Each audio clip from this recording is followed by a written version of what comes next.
I'm Dionne Miller from ABC7, and you're listening to Braggs in the Stands.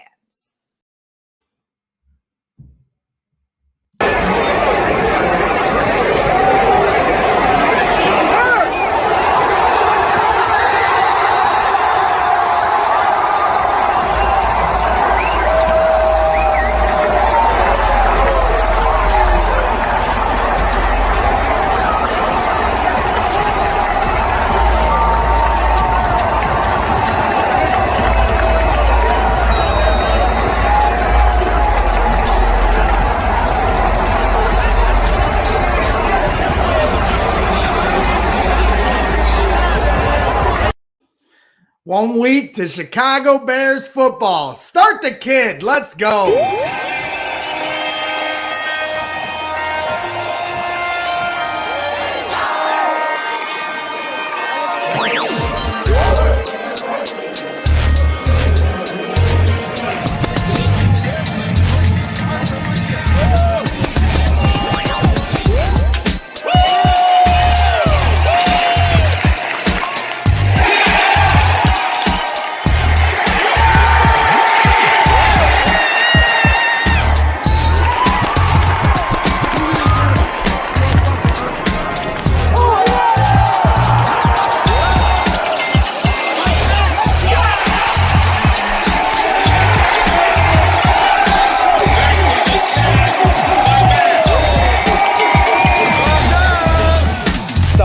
The Bears, they started this new tradition last year where they celebrate their wins the correct way. Bottle and Sylvie, ESPN 1000, don't miss it.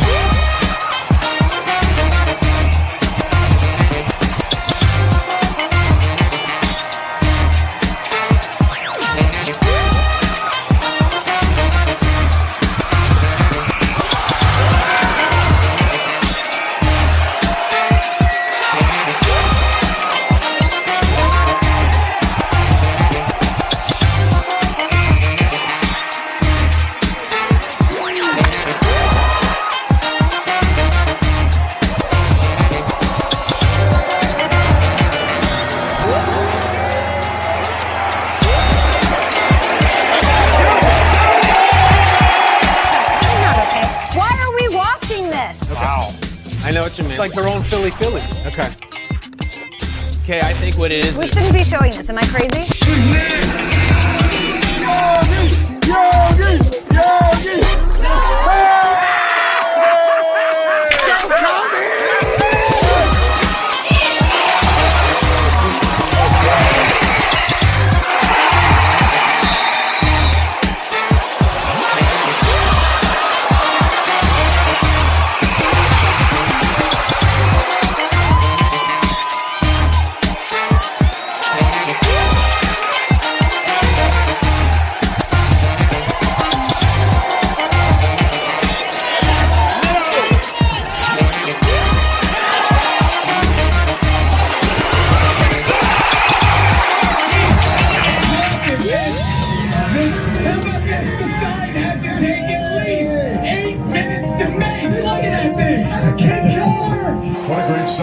What have I told you? 17 minutes of rain would wash away 108 years of traffic.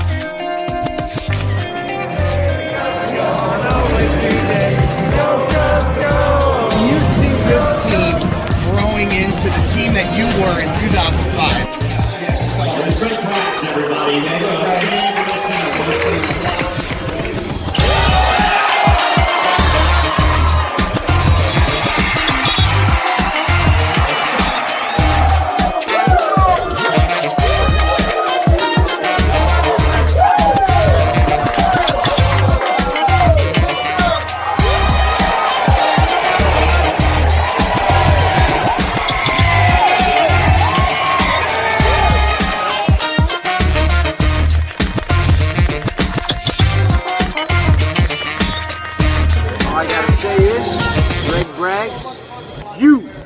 Ridiculous.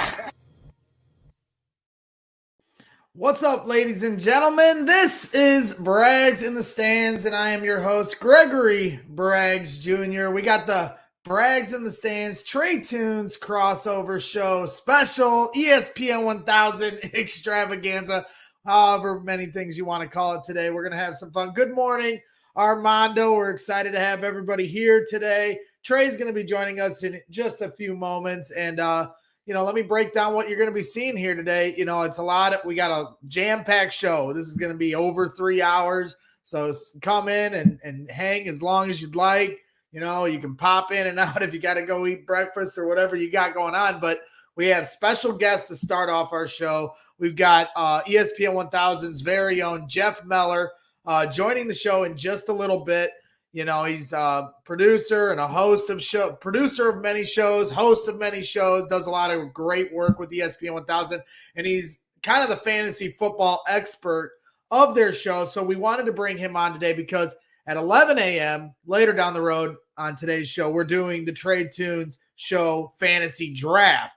It's a 12-team league. If you've been watching Trae Tunes show on Twitch, they've been setting it up for the last few weeks. So we're going to be live for the fantasy draft so you can follow along while we make our terrible picks, or at least my terrible picks, because I always have a meltdown whenever we do fantasy football drafts. And I've got 2 this week. I got one today, and then I got one Tuesday. I know nobody cares about fantasy football, or at least your own personal fantasy football teams. But if you want, hang out here in just about 10 minutes. Jeff Meller from ESPN 1000, fantasy football expert, does the pregame show for the Chicago Bears on ESPN 1000.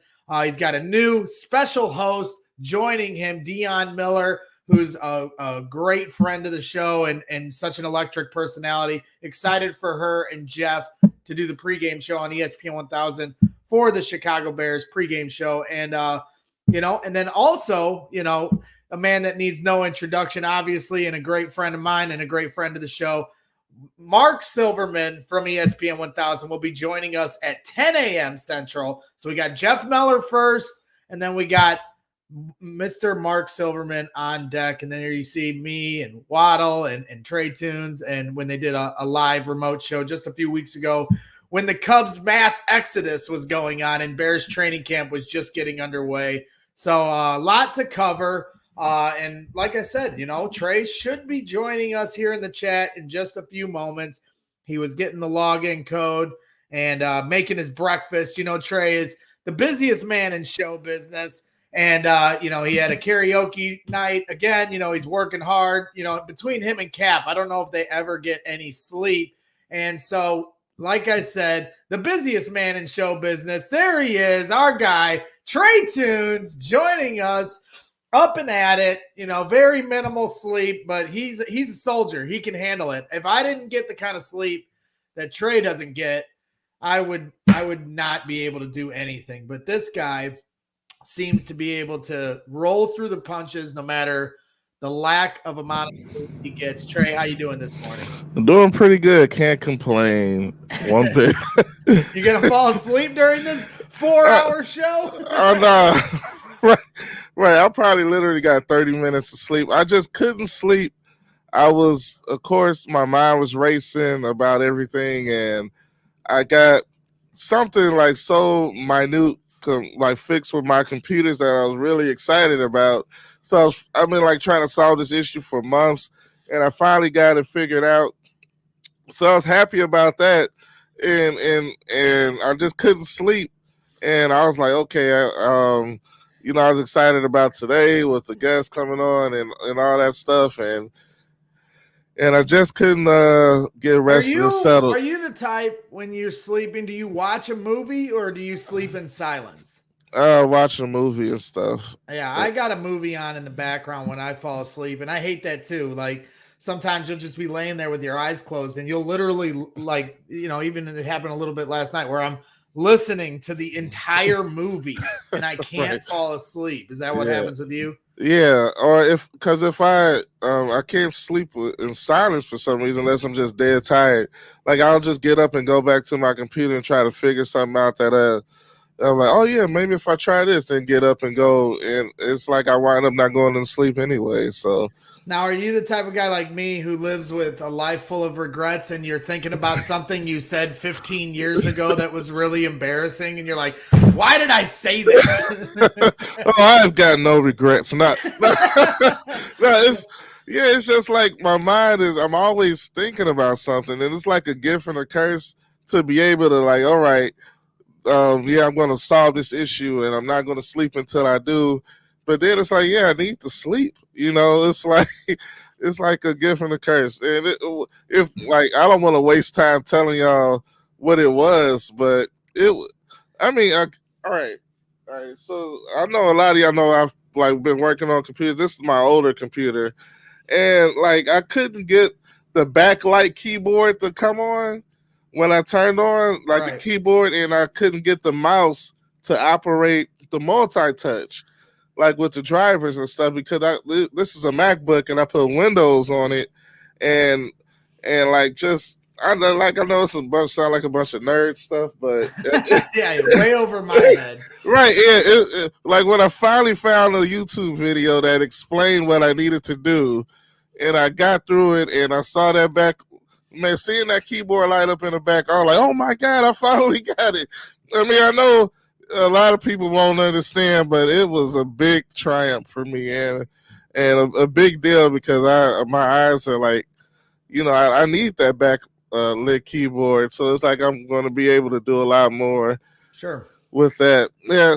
Enough of the nerd talk. And I'm like, we get the nerd talk out of the way, and we'll have plenty more of pillow talk as we go forward with our 4-hour show here today, with all the stuff coming up. Marc Silverman at Waddle and Sylvia at 10 a.m. and then our fantasy football draft at 11 a.m. And that is why we are bringing on our special guest right out the gates. Jeff Meller on the road, just finished up his fantasy football show this morning on ESPN 1000, and he joins the show now. How you doing today, Jeff?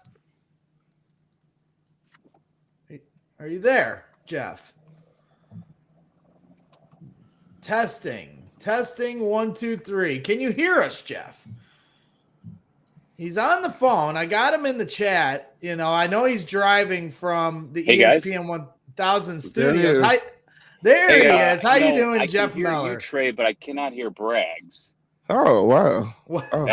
I guess I don't Trae... know what you nerds are doing back there, but I can only. And I guess maybe the argument can be made that that's the best part of the show is listening to Trae and not to Braggs there. But it's gonna be hard to do a conversation with you gentlemen if I could only hear Trae too. So I'll see if we can troubleshoot this here. Maybe I'll rejoin.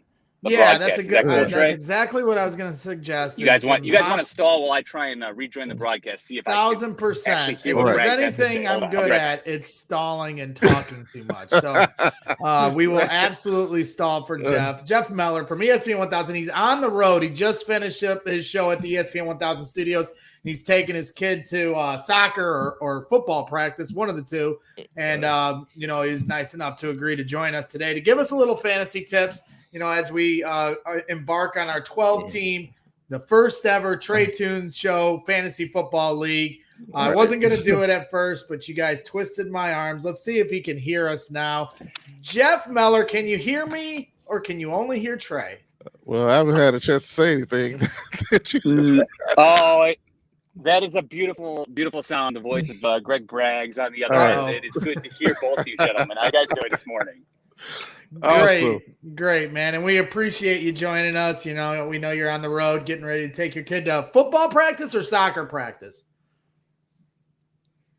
Yes, football practice, not even practice. It's a game. So season began. So we got a soccer tournament up north side. So we're going to be heading out to that later today. But driving home from work right now. So just wrapped up the first fantasy football show this season. So that was fun. So it's my pleasure to join you guys. Well, we appreciate it. And we thought you would be the perfect guest here today because we have our own fantasy football league draft here coming up at 11 a.m., which we're going to stay live for a 12-team league. So, let's get right into it because, I know there's a lot of people out there that want to get as much fantasy advice. And obviously they can listen to you on every Sunday, doing your own fantasy football show. But for those that, need to get a little more tidbits of information from you, what are some of the guys because everyone's always targeting running backs right out the gate. What are the running backs you're looking at in those first couple rounds? Ezekiel Elliott used to be a perennial first round pick. Are you avoiding him this year? Because it seems like every year this guy falls on my team and then it never seems to work out. Is that a guy that you're avoiding in the first 2 rounds this year? Yeah, that's interesting. It's one of those things where it always depends on where you're picking. I'm not avoiding him per se, Greg, but I am a little bit hesitant about putting him in my top 7 or 8 guys. A little bit concerned about what happened last year, but I do think you can tell the story as to why that happened. Like, he dealt with COVID. He was outspoken about not completely feeling like he was back to himself when the season began. And then the Cowboys were absolutely decimated by injuries, right? And then once Dak went down, that really kind of completely pulled the plug on their season. So I think you can see why. Oh, you mean Andy Dalton didn't help him? So surprisingly, no, he did not accent the skill players as much as some would have thought. But there's also a point too where you get to a draft and you're in the 10 or 11 spot, and if Elliott's still there, that means that a couple other running backs that you may have been looking at have been scooped up prior to him. And at a certain point, you just can't let a guy who's going to get the volume like that go. And I hate to let things like Hard Knocks persuade me too much, but he has looked impressive, in the time that we've seen him on camera. So I'm a little more open-minded to picking him in the first round. And if he's there in the second, I just don't think you can pass a guy like that up, because the truth is there's only really, 14 or so running backs that you feel comfortable are going to get the full workload. So I'm going to ask one more running back question, then I'll kick it over to Trae. David Montgomery, we'll stick to, the city of Chicago, our beloved Chicago Bears. This is a guy, Matt Nagy has made promises in the past on the ESPN 1000 airwaves. He said he's going to run the ball, and then he didn't. Now this year he says he's going to get 20 plus carries a game to David Montgomery. Do you trust that after what we saw from the Chicago Bears to end last season, where they started to do a little more ground and pound, play off of the running back instead of the run and gun that they tried with Nick Foles and it didn't work, do you believe that Matt Nagy is going to actually stick with the run and let David Montgomery be the workhorse that he is? So, I buy it a little bit. I do think that they probably learned that they were going to be a better team if they committed to the run, because even though he has visions of maybe grandeur and being the, Chiefs 2.0 at some point, until you actually see some of that happen, I think Matt Nagy is certainly focused on winning football games, and giving David Montgomery, 20 touches is probably your best path to do that while Andy Dalton's under center. If and when Justin Fields takes over, I think we've all had a long conversation about if that, soft landing spot could be week 4 against the Lions. Things might change a little bit. And all of a sudden I could see a scenario where David Montgomery started out with a lot of carries in the first 3 weeks, but all of a sudden, if Justin Fields is on the field, that will hurt Montgomery's, fantasy value, because I think Justin Fields, once he gets out there, will be somebody who, like a lot of other quarterbacks around the league, is going to be gobbling up yards running himself, right? That's why I think why all the Bears fans out there are really excited about having a guy who threatens the field and the defense is like that. And so for fantasy purposes, I am not really buying into where David Montgomery is going. He's generally, a mid-third round pick because of this, so many running backs not available after that point. But I'm concerned that when Justin Fields finally does get onto the field, his value will take a little bit of a hit, because I think Fields is somebody who's going to be running in touchdowns, and that won't be, that's going to hurt David Montgomery. So it's one of those things where I'm always trying to look at it from what's the real life, NFL, what's going to happen in terms of that. But then you got to dissect it and say, okay, from a fantasy perspective, how does this affect these guys? And that's where I think David Montgomery, his value, forget the fact whether he gets 20 touches, it's the goal line touchdowns that Justin Fields potentially could be stealing from him that will really hurt his fantasy value. Sure. So, Trae, fire away with whatever fantasy questions you have, because I'm going to be gunning for you today in the draft. So it's almost like I'm trying to be careful what questions I ask, because I don't want to give any of my fellow competitors any of my who I'm looking at in particular. But I think everybody's of course looking at tight ends, and it seemed like there's a big drop off after Kelsey. Who after Kelsey would you consider drafting high, like, maybe like fourth round or something at tight end. Jesper Horst. Sure. No, so Travis Kelce, for the most part, I think Kelsey's he's basically a first round pick if you want him. That for me is just too high. I love the dude. I've had him on my team in years past and won plenty of fantasy championships with him there. But the difference was I never had to take him in the first round. Now you have to, if you're in a PPR league, you have to take him in the first round because that's where he's ranked, in most of the draft platforms. And for me, that's just too high because now you can't get one of those, bell cow running backs that we were just talking about in the first round. Right. And trying to find those guys, sure, maybe you could find a Javonte Williams in Denver in the 5th or 6th round and you get fortunate. But, what I'd rather do is take a stud running back in the first round and then also take Javonte Williams again in the 5th or 6th. And maybe I get fortunate. I've got 2 stud running backs. But taking Kelce in the first round, Trae, that's too high in my opinion. You got to let him pass. Just let the other owners go ahead and take him. That's fine. They're going to feel great about it, but they're going to be hurting at the running back and even wide receiver position, depending on how they play out the second round. Darren Waller in the second round, that's a little high for me too. It's kind of the same philosophy. But now, if you start talking third round, if George Kittle slips into your draft in the third round, I've been scooping him up in a lot of third rounds because I think if you look back, like when Kittle's healthy, he's almost on par with Travis Kelce. Maybe he won't catch 100 passes, but he very likely could go for 1,400 yards. He's done it in the past. He could go for double touchdowns. So George Kittle in the third round is a great value for me. And then you're talking like, what I'm not taking? I've seen him go way too high too often is Mark Andrews. Boy, if you want to buy into Lamar Jackson, passing to Mark Andrews for double-digit touchdowns again, it's certainly possible. But again, the 4th, 5th round for Mark Andrews too high. Both T.J. Hockenson and then he's going to be the focal point of the Lions offense. He's somebody who I've seen drafted in a lot of 5th, 6th, even 7th round at times. So Hawkinson's a huge value. If you can get him, go ahead and grab him. I love him where he's being drafted. And then the final wild card in terms of elite tight ends, Kyle Pitts. Listen, we know he's the highest drafted tight end ever in the history of the NFL. And, you may have seen a lot of stats out there that only one tight end's ever gone over 1,000 yards in his rookie season. The coach, Ditka, of course. But outside of him, who's done it? Well, my argument is, Kyle Pitts, he may not be a tight end, though. The truth is he's a physical freak, and I expect Arthur Smith to utilize him in some ways, in ways that Julio Jones was utilized for the Falcons in previous seasons. I think Kyle Pitts has an opportunity to be a huge goal line threat and red zone, touchdown maker for Matt Ryan this year. I think Calvin Ridley's going to be bracketed quite a bit without Julio Jones, and this is going to be an opportunity for Kyle Pitts to go crazy.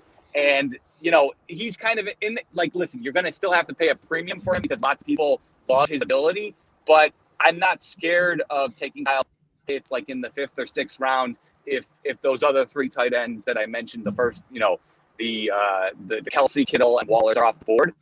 I'm okay, going and grabbing Kyle Pitts, in 5th round because after Hockenson and Pitts, there's kind of a huge drop off, and you kind of at that point you just gotta wait on tight end. In my opinion, wait till the later rounds. Don't force it if those 6 tight ends are gone. And I say 6, assuming that someone else will take Mark Andrews too high. Right. Yeah, I like the Kyle Pitts thought. He kind of reminds me, and I know they have different position titles, but as you mentioned, Kyle Pitts isn't necessarily your conventional tight end, but a guy like Chase Claypool, who is a big body, heck, he's so big he could have played tight end, on a certain team. I see that kind of a breakout season for a guy like Kyle Pitts, so I completely agree with you there. Now, you mentioned Lamar Jackson in your description there, and that had me wondering about quarterbacks because, you're talking about not rushing on tight ends, but I am somebody that always seems to rush the quarterback spot, and I get antsy because once the first quarterback comes off the board, it seems like it's a waterfall moment, just similar to the tight ends. What is your philosophy when it comes to a one quarterback league, and how early you're taking them? Are you the crafty type that waits later and finds the guy that nobody's finding, or do you want to make sure you get your guy in the mid rounds?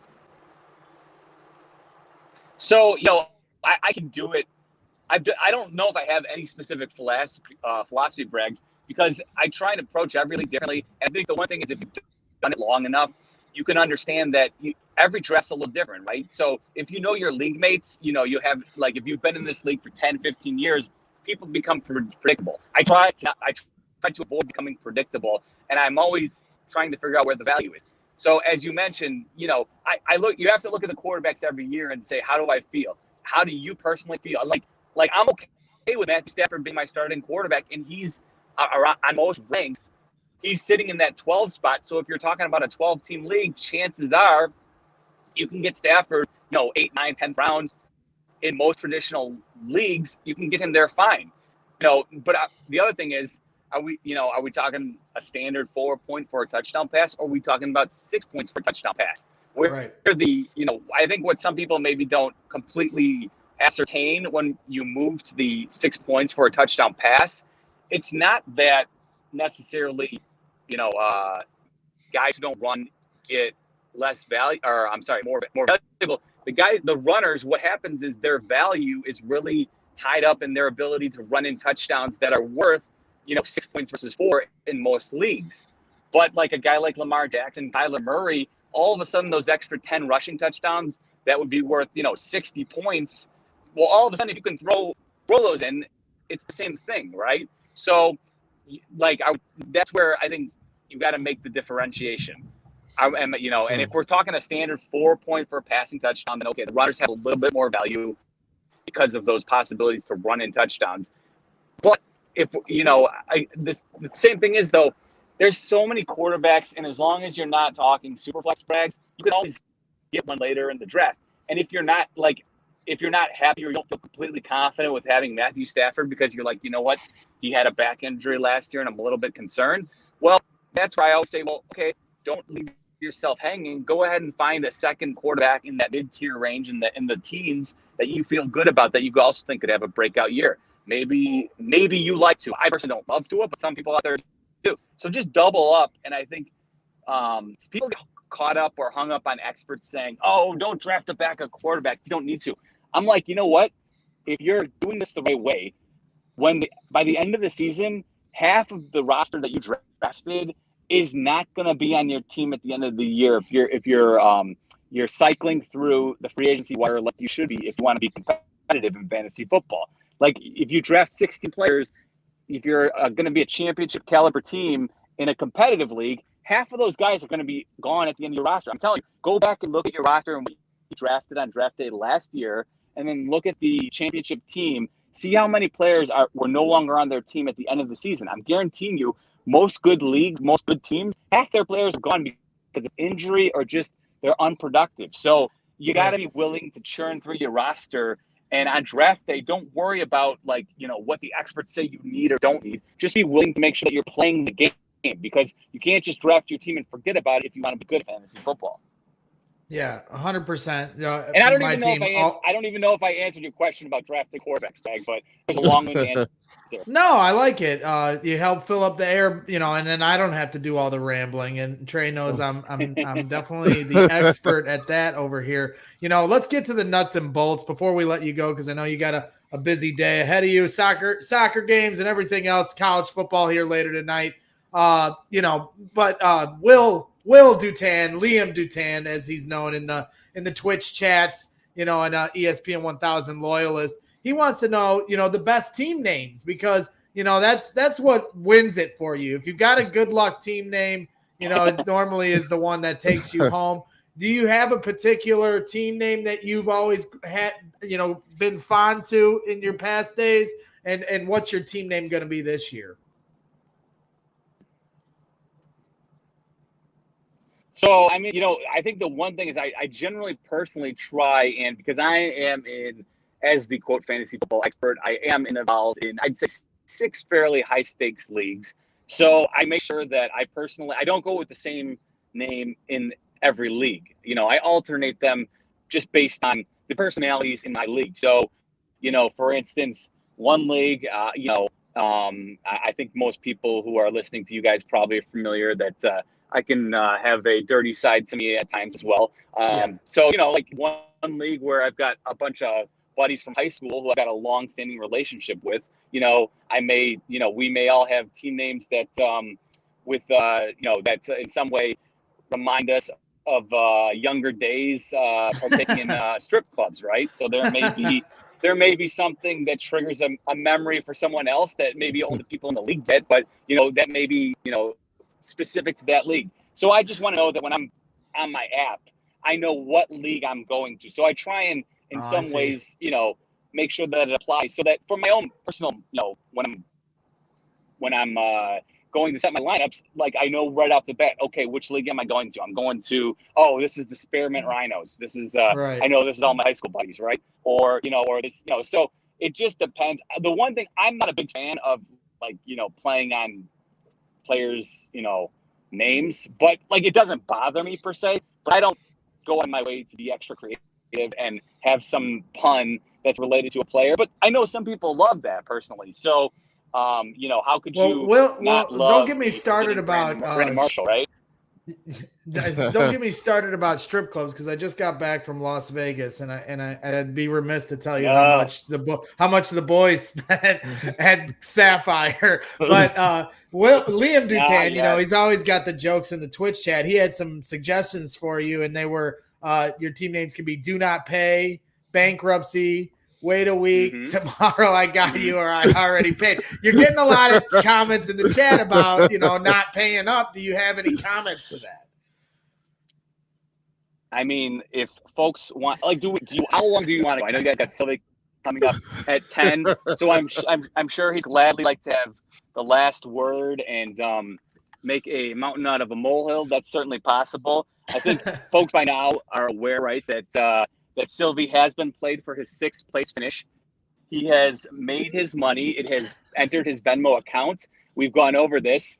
However, do you guys want me to lay it out? I mean, for the longest time, I'll give you guys, I'll try and do the abbreviated version. So the league that Sylvie was upset that he didn't get paid in, I was asked to take over as commissioner of this league that had been going for 5 years prior to my entry into it.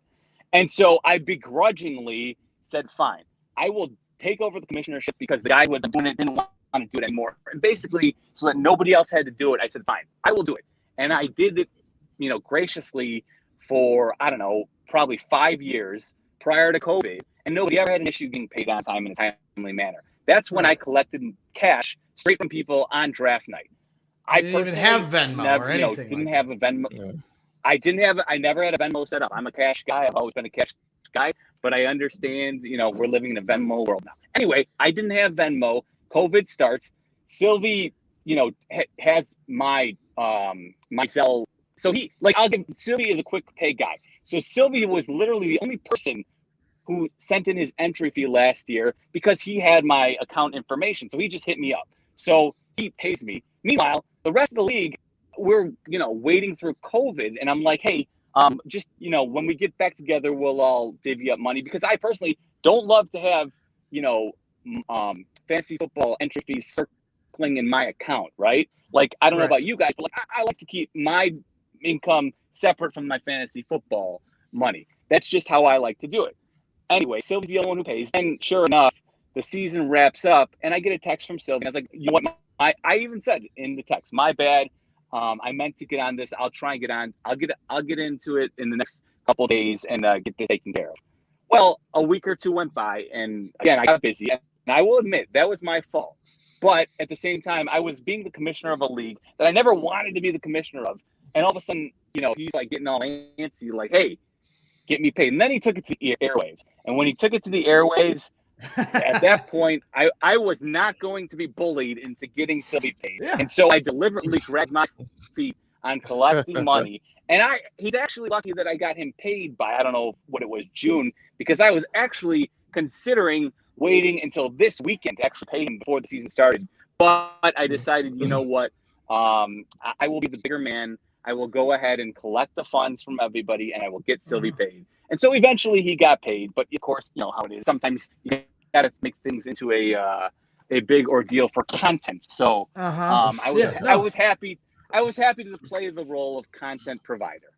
Yeah, you're 100% right. You nailed it, hit the nail on the head when you said bullied, because I have noticed this since you left, Meller. Your warm and loving presence on the Waddle and Sylvie show, and since you've left and they've shuffled the deck there. We got the bully crew over there. It's all for content and bits, but they are there. But don't let them bully you. They do it to me too.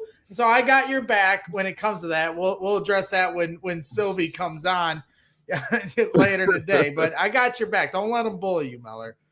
No, don't worry. Hey, guys, like I said, that's why I deliberately made it into a bigger thing than it had to be, because at that point I was not going, like I said, be bullied into some on-air gimmick that was going to.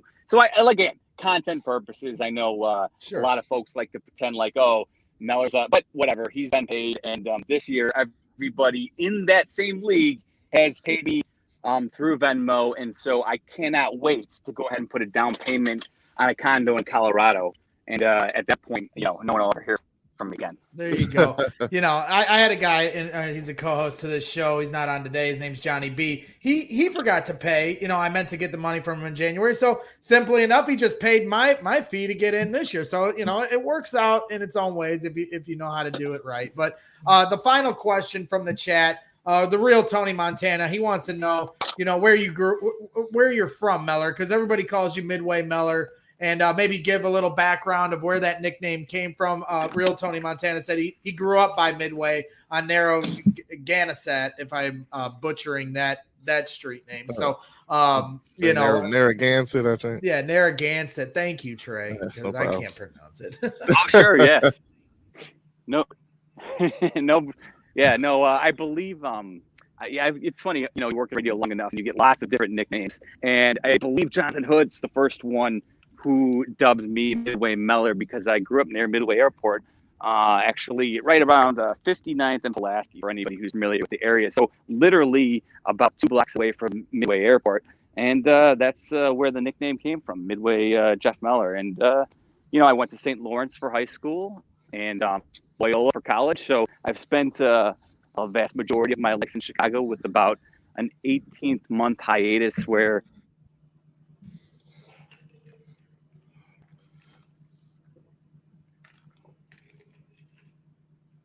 I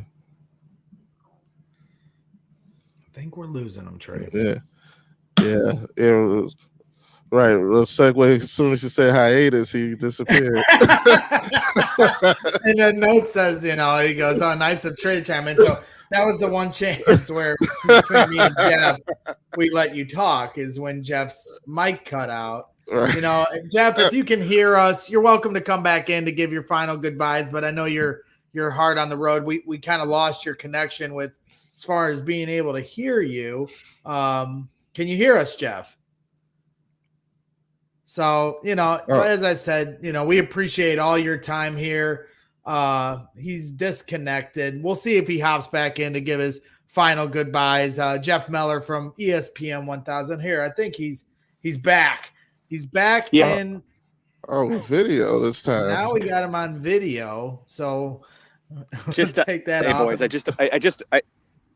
just arrived back home. So I'm sure my internet probably disrupted the call there. And I know you were asking the last question, so I didn't know if you wanted me back, but I figured I'd try and be. No, we appreciate you. We're just going to give our final.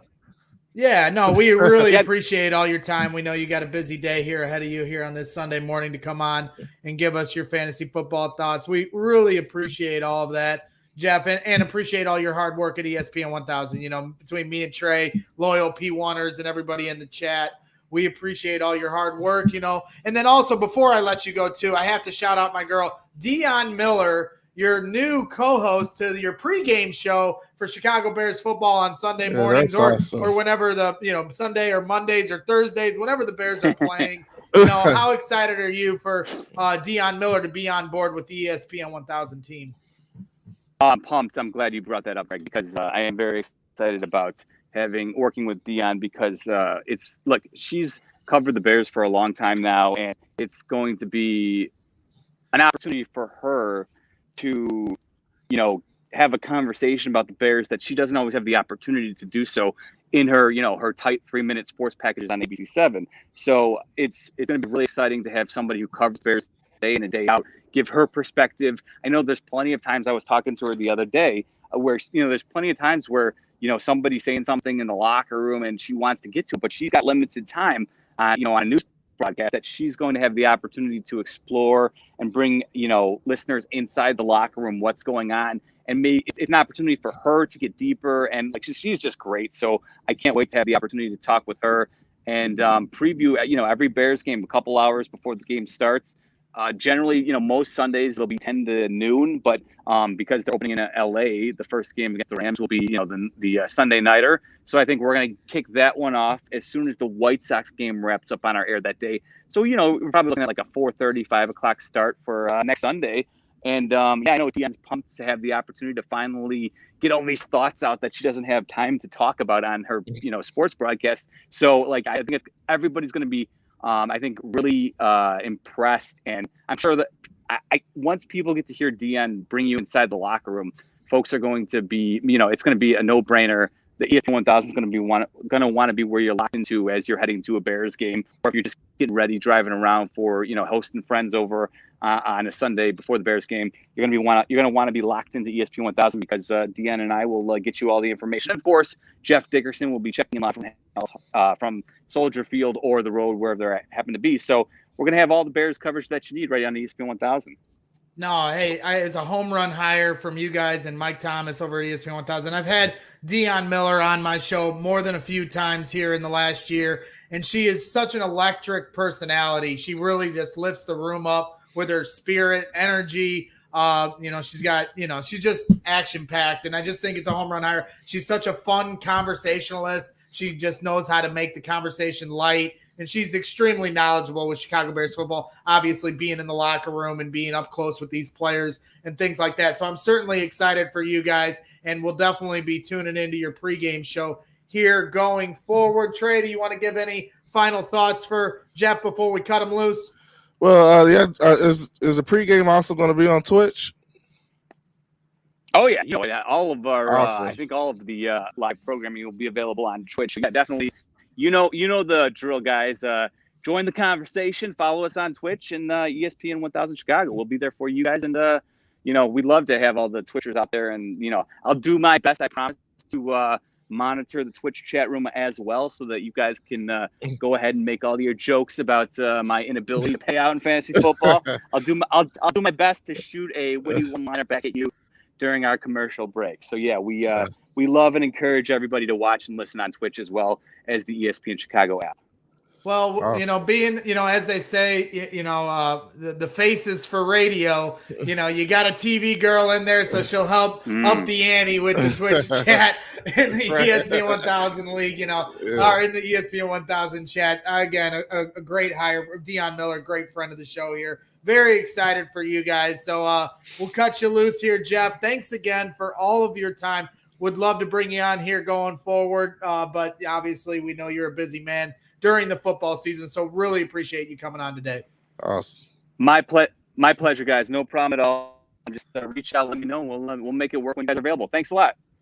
Yes, sir. All right, thanks again. Appreciate you. Is Jeff Miller from ESPN 1000 doing his thing. Really appreciate it. And yes, really appreciate all his time today. Look out for him. Obviously, he has a fantasy football show every Sunday morning on ESPN 1000. And then now, like I said, they just brought Deion Miller on board to the ESPN 1000 team. So you can hear Deion and Jeff for the pregame show for Chicago Bears football on ESPN 1000. Sunday mornings, as Jeff said, if they're playing on Sundays, it'll be 10 to noon.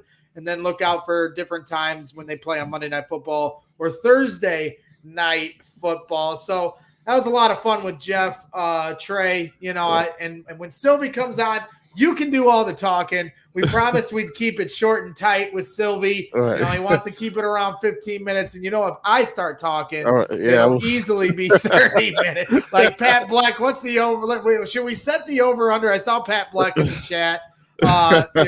Should we set the over under if we're going to actually hit the 15-minute mark with Sylvie?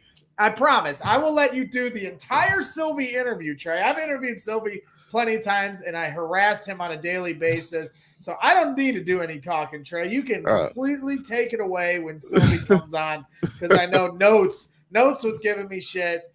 But he came in the chat after you had gotten your questions in. And, I'm just not trying to, I'm just trying to help here. I'm not trying to leave you, stranded at sea, and obviously you can fire away whenever you want. And maybe this is a learning process. Trae does his own show. Trae does his own show on Twitch, which me and Will come in and interrupt and take over. And then I do my stuff over here. So when we do these crossovers, it's a learning curve. It's trying to, get, form this teamwork and this bond like Jeff and Dion will do. And I'm sure they'll do a better job of balancing it. But Trae, I never want to over talk. I try, I get nervous. So I start talking too much like I'm doing right now. But I want you to be able to talk as much as you want. And Pat Black, I don't know what he doesn't believe. Probably that I don't want to talk that much is probably what he doesn't believe. But you got to set the over-under, Pat, for when Sylvie comes on. Pound the under. We've got Sylvie coming on at 10 a.m., and we promised we'd keep it to 15 minutes sharp. So we'll see how that goes, But, Jeff was talking a lot too, Trae. It wasn't just me. He had he's our guest, so he's welcome to talk as much as he wants. Right. But he was talking a lot too. He had long-winded answers, Yeah, see, the thing is, with you, it's like it's good to be able to fill that time. And like with my show, I have no idea what I'm going to say when I come on, and the guests that I have are sporadic. You guys just call in, and it's like there's no preparation ever. Right. like even when there is a guest, I'm just trying to get your feet wet with the structured interviews. So I got to get used to that. Yeah, Will's a tough critic of me as well. As I keep it loose, keep it. But when you bring on a guest and they're a professional in the industry and they only have a certain amount of time, you got to be respectful of their time. You can't just shoot the crap for 2 hours. I mean, there's some podcasts that are able, like my good friends Phil and Shane Marceau over at the Tape Never Lies Network. They had Eric Kramer on for like 2 hours the other day. But if people want to be on for 2 hours, and we can keep it light, keep it loose, and shoot the shit. But when we're doing an interview like they do on ESPN 1000, they bring a guy on for a segment. You've got a truncated timetable, so you got to be able to be a little bit structured. So, me and Trae will work through the structure of it, and I want Trae to get as many questions as he can in. I don't want to overtalk, and I know everybody's here for you, Trae. So I'm not, Will comes back in at the perfect time when we're talking about how Braggs talks too much. So I'm sure he'll have a lot to say to it. So. Hey. Yeah. See, I don't open up my notepad and try to come up with some questions because it's like I'm just like it's so funny. Like when Sylvie gets on, I'm just gonna be happy, and it's like I'll just be sitting here smiling and be like, all right, hey, like, and it's like you don't want to get caught up like that. Like that's why I remember when I went on air when I was like when we were at the remote. Remember after the fantasy football thing. And it's like they even kind of helped me, like ask the questions, while it was like, I didn't feel nervous. I was just excited. And it's like, all right, like this is awesome. And I'm just kind of like frozen in a moment and just excited. But, it's not like I was like, oh my God, what am I going to do? I'm just like, yay. Like Chris Farley in SNL when he's interviewing the Beatles. He's like, you remember that one time that you said that on the show? That was awesome.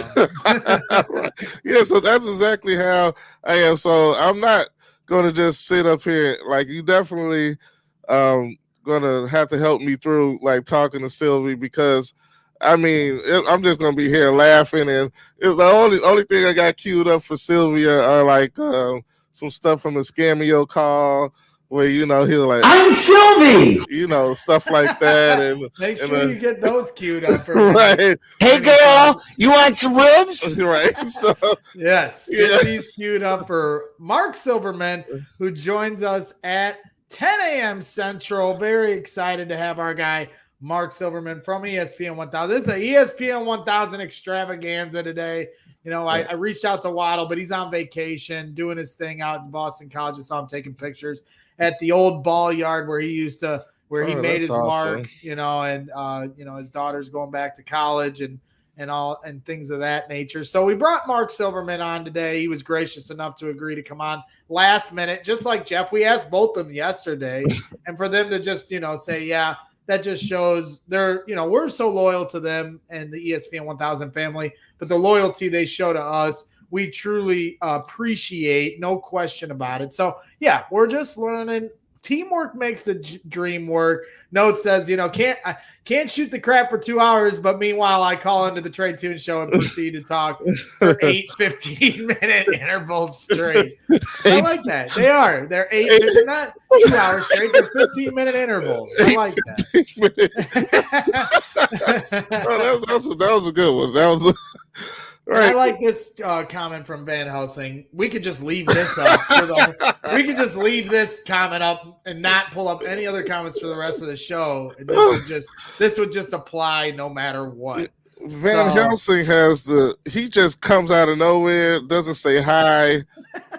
Boom, that's what you get out of Van Helsing. But he doesn't like the shock value comments like that all the time. But then he doesn't mean it like anything, but he just does it for the shock value. Like it's so funny. Like I'm surprised I get through some of the show with him in the chat.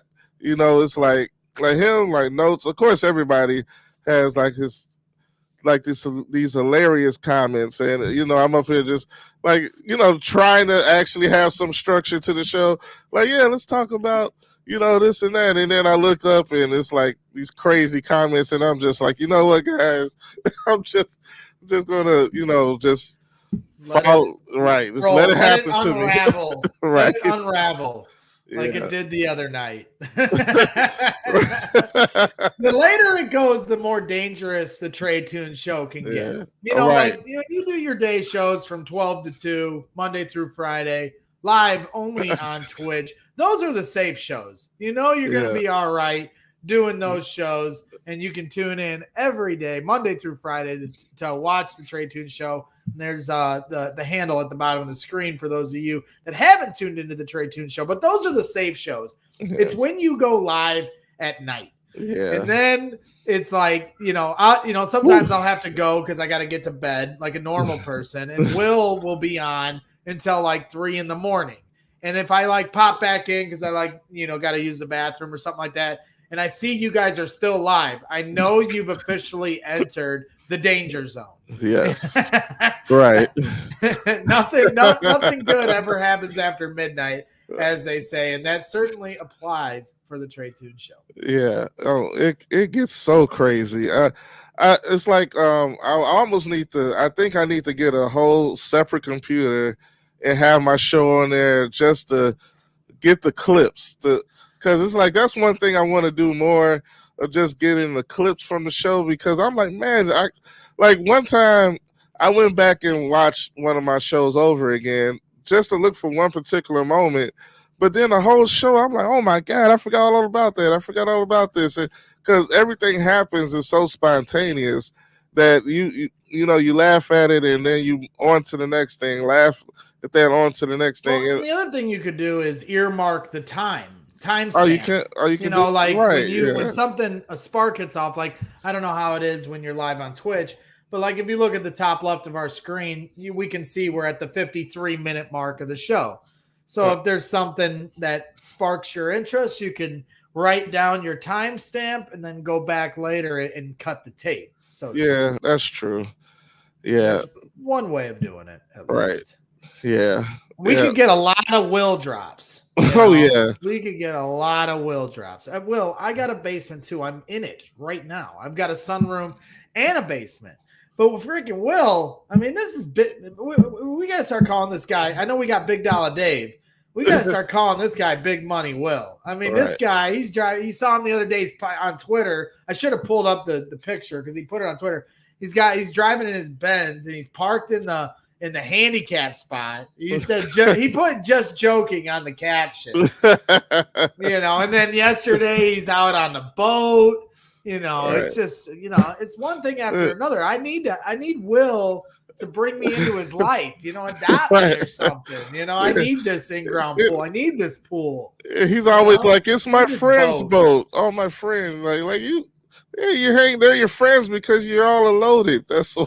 Yeah, I mean, come on, share the love here. Send Right. me a boat, Will. You got that money. Yeah, I Right. got, we're doing all right over. Okay, it was a joke.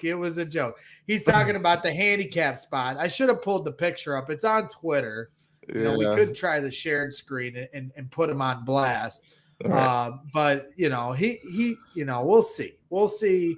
You just never know what is a joke and what isn't a joke with Will. You just never know. Right. But yeah, Big Willie is always flexing on him. And so we're about 9 minutes away from our guy, Marc Silverman from ESPN 1000 joining us. And I promise I will let Trae drive the whole interview. Trae, if you want to drive the whole interview, I didn't have any questions prepared for Jeff. Right. I just knew I had some fantasy thoughts I wanted to get out. And I don't have any questions prepared. I got one thing in particular, and we'll get into it when he comes on. Okay. That I do have set up for Sylvie that I want to grill him about. But other than that, I don't have anything. If you want to talk to, you want to drive the whole interview, I want you to be able to drive the whole interview. So when he comes on, we'll tell him the Trae Tunes is taking the wheel, and I'll just sit back and let it flow. I can do this, Pat Black. I can do this. I can not talk. I promise. Trae, I was on the phone yesterday with Trae and Ghost Rider. Oh, right. Oh, my God. Tell this. And I didn't talk for like 25 minutes. They were like talking about different gambling thoughts for the day. Ghost Rider's a big gambler, so he was giving his tips to Trae. And at one point, they were like, Braggs, are you still there? And I was like, yeah, I'm here. I didn't talk for like 25 minutes, Trae. These people would never believe it. But what's funny is like, because Ghost, he'll overtalk you too. So it's so funny. Yesterday, y'all both do the same thing. It's like, and y'all both like literally talking a whole full sentence at the same time. And I was like, are they both literally saying? I mean, they don't hear each other talking two at a time, right? Right, yeah, like a whole full sentence that, like full, like not. I mean, like good 30 words, and they're both talking at the same. It was hilarious. I'm just like, I was cracking up. Like I put the phone away. I was like, oh my God! I come back and they're both still talking. I thought it was so Ghost funny. is in the chat saying, "I got no phone manners." We all know that. I didn't talk. I was listening the whole time yesterday. I didn't talk at all. There's no way.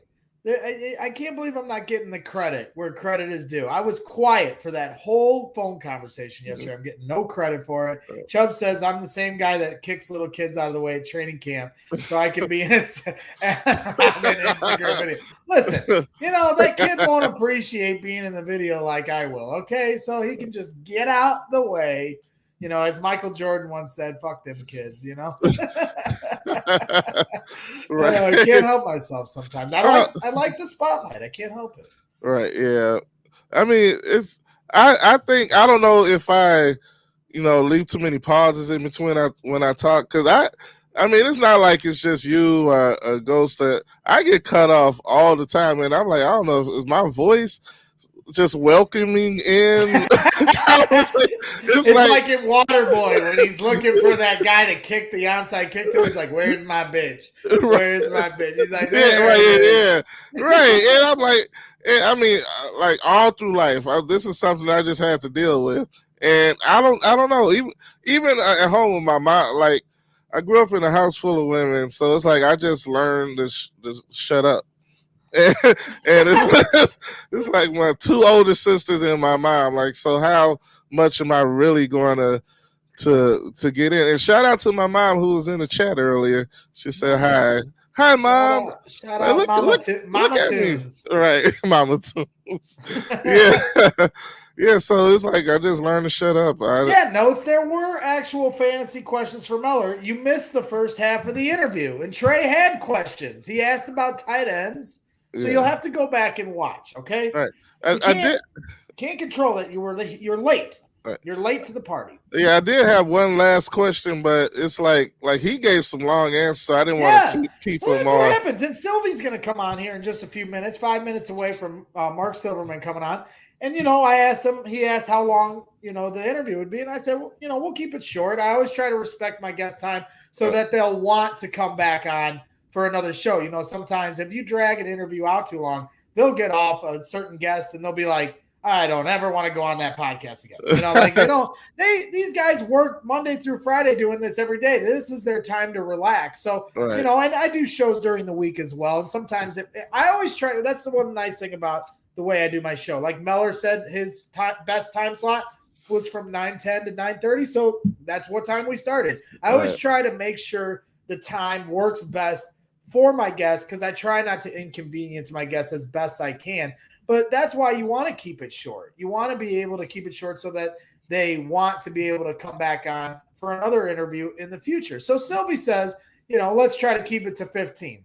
No problem. Okay. But then what happens? He'll talk. He'll be the one answering, Right. Like Miller. He'll talk, 5-minute answer for a question. And, you got like 5 or 6 to 10 questions prepared, if you're preparing that way. Right. And, I know Sylvie well enough to where I don't have to feel like I have to have all these questions prepared maybe like when we had Mark Potash on.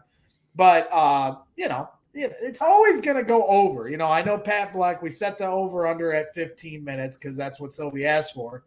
But it's going to go over and it's not going to be my fault. So let's just get that out of the way now. It's not my fault if it goes over 15 minutes. If anybody's fault, it's Will's fault. Because we can just blame Will for everything. So we will invite Jan Van Helsing. All calls are welcome, as Chris Black and Adam Abdallah have trademarked. But we will bring on anybody that wants to come on. We have the fantasy draft coming up at 11 a.m. And if there's somebody that wants to come on while we're drafting, you can come on. It's going to be a little bit of a juggling act. I'm sure I'm going to butcher my fantasy team while we're trying to do this live. But that's okay. It's good practice. I got another I kind of insulted Trae with his fantasy league because I said this is my practice run for the league that I've been doing for like 15 years, my personal league with my friends. So I called it my practice run. He goes, oh, okay. The Trae Tunes shows the practice. But it is. It's, because I'll also be live for that on Tuesday night for my personal league, which we call the Last Second League.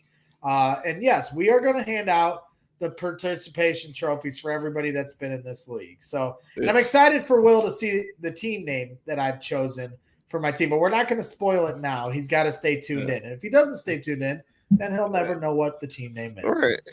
And for somebody that talks as much crap as Will does about knowing and being real about stuff, and I know he's probably going to use the fact that he's so busy that he couldn't join the too busy on his boat. Right. Yeah, he's like, he's probably like I would have loved to see the players that he drafted. And because everything he says is like, oh, I'm just a realist and these are just the facts and all this stuff. So, he just like knows the outcome of everything. But deep down inside, I know he just doesn't want his heart broken. I'm like, yep. Yeah, it's a defense mechanism. Exactly. You nailed it on the head. Right. Like, root for your team, man. Like, you just can't just say, oh, yeah, we're going to suck and we're going to lose. Like, no, root for your team to win and be hopeful. Yeah. Yeah. He said he wasn't watching the Bears this year, so we don't even have to worry about his input. He said he wasn't watching the Bears this year. So Will says a lot of things. Will's a man of his word, so is he? Why don't you know me? I love the horn that you do on the Trae Tunes show. This is your trademark, but we got to get that's for all of you. Normally, I like my own personal horn. All right, there you go, Braggs. A little more horn.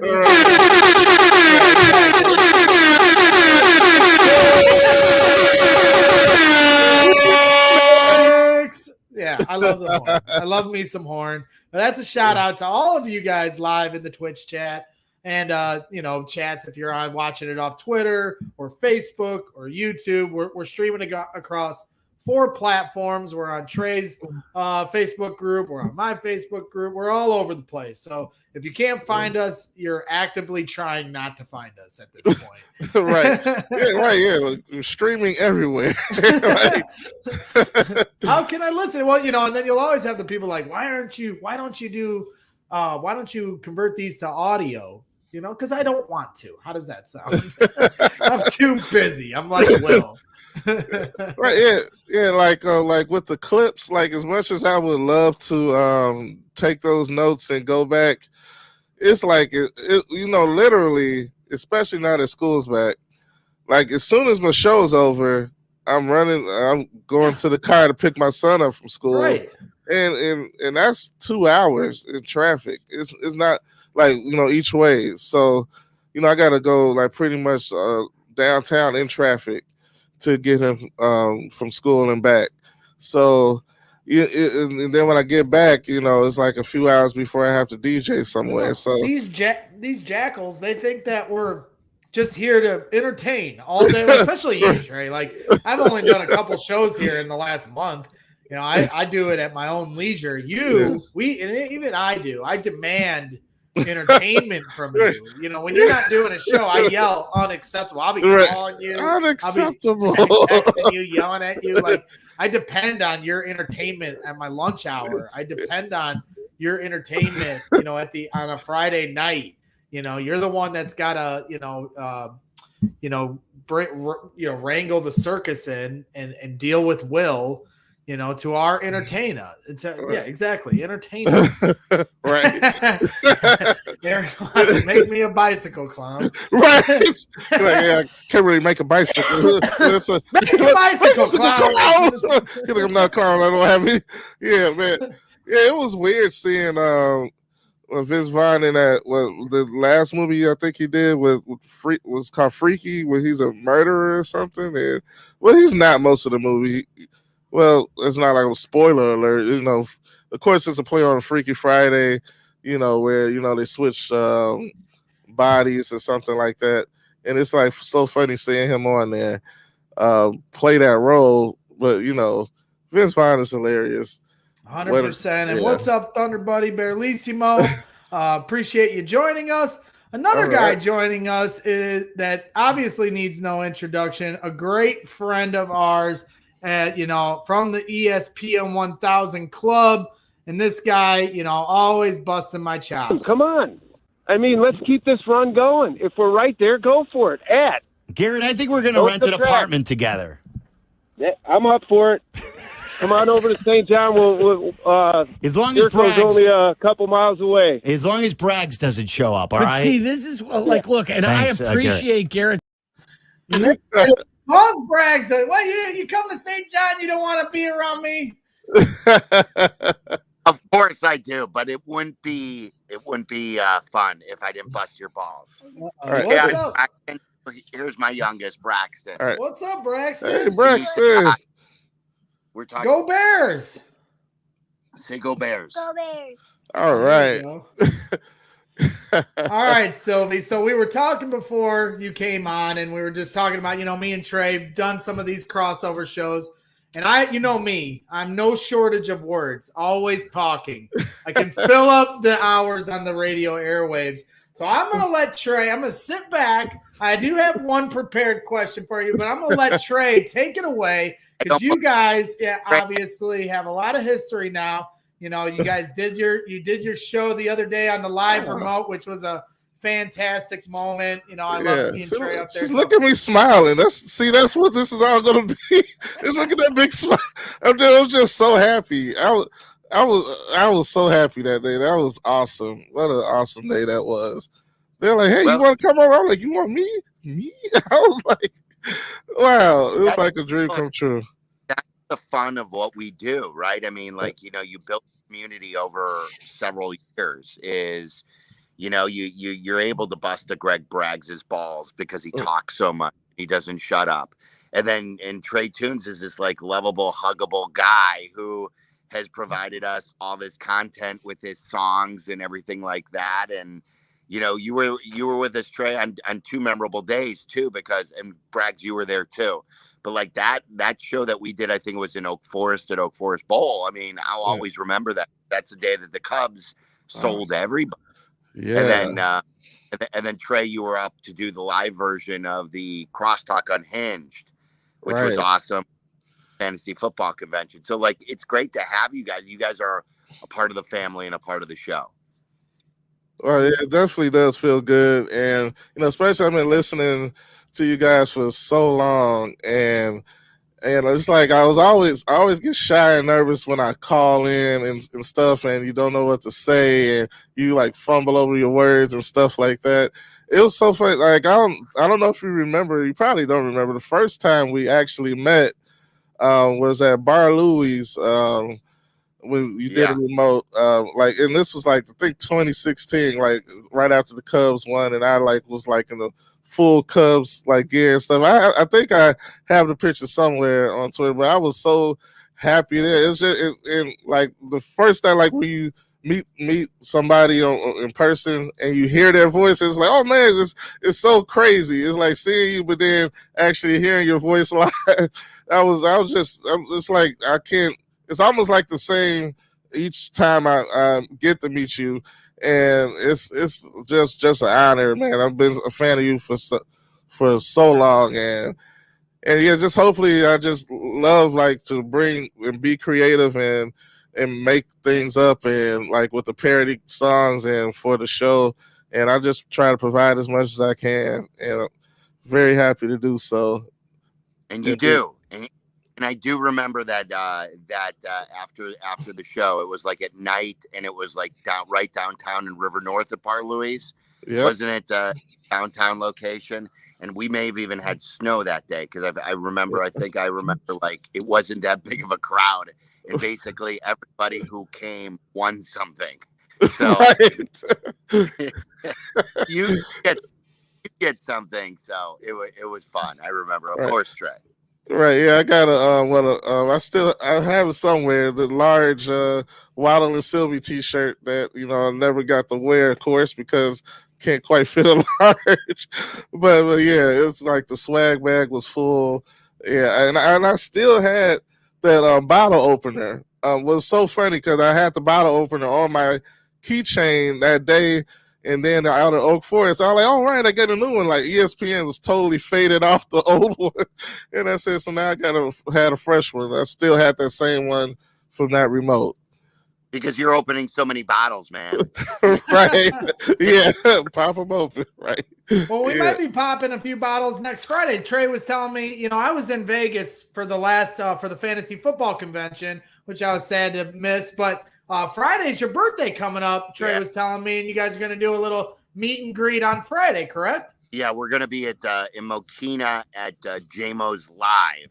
And I've always said to myself, building up to this number 50 birthday, I go, where out of all places can I be to celebrate my 50th birthday? And I really did narrow it down between Mokina and New Lenox.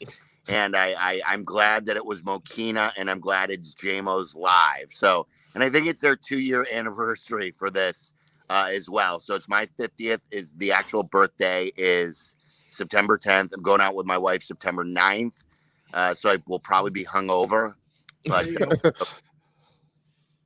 hey, well, we're looking forward to coming and celebrating it. And let's get right into it. I said Trae can steer it as much as he wants. But, we got to start out with Justin Fields. We were talking a little bit on Twitter yesterday about it because I've been giving my thoughts. Obviously, a lot of Bears fans and media alike are upset, with Matt Nagy not having the, fortitude here to just start the kid. And I understand there's some, I understand his hesitation and his plan and all that stuff. We went through this with Mitch and Mike Glennon, and now this is a totally different scale of this discussion. I felt like I was the only one that didn't want the veteran to start back then. Now all of Bears Nation wants Justin Fields to start.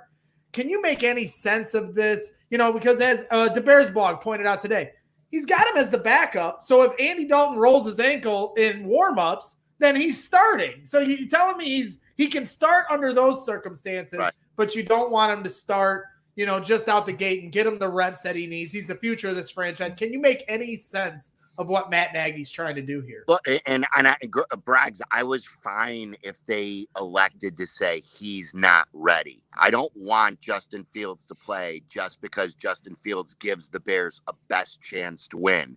If they feel like this could hurt his progress in the big picture, I'm good with it. But that's not what they did. The process of getting here is what I get so pissed off about. And it's the same process that they used, which was a flawed process to draft Mitch, where they didn't interview Deshaun Watson and they didn't work out Deshaun Watson.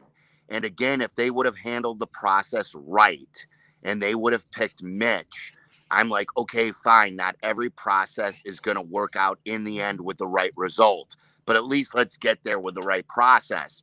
And I just don't understand how Bill Belichick, how Shanahan, one of the best offensive minds in the league, can have open competitions and go through the process where you're allowing a Trey Lance to win, where you're allowing a Mac Jones to win. And the Bears just say, we're simply not allowing him to win because of Patrick Mahomes. And you're not Andy Reid, Matt Nagy. You've already illustrated that with your offenses, with your bad plans with Mitch, with your bad plans for Nick Foles, with your bad plans with the kickers, with your low offenses. I don't trust them. And it's, again, why I'm pissed off about how we got here and why I was so mad in July when I went on that Matt Nagy press conference. And I'm like, so you're telling me, Matt, there's nothing Justin Fields can do to win the job? And he says, yes, that's what I'm telling you. And that's what pissed me off because you're not even open to it. And you bring up a good point, Braggs, is wait a minute. You're telling us he's not ready to play, but he is ready to play if Andy Dalton gets hurt. You're either ready or you're not. So by that logic, Nick Foles should come in. It's just stupid. And it's another reason why I don't trust what this Bears coaching staff. It's almost like it's his pride, right? He said it, and the fans and the media are pressuring him, and he's like, "Nope, I'm not going to do it just because you guys all want me to. I'm going to stick to my guns." And it's frustrating. So we all kind of got to swallow this pill here for week one and see how it goes. And it's almost the same thing. Swallow it. I'm not swallowing it. We got no choice. He's jamming it down our throats, and it's like, two at a time, Bragg. 2 at a time. Right. Word salad 2 at a time. Like, just take it. It's tough because, I was like back when I was all about playing Mitch over Mike.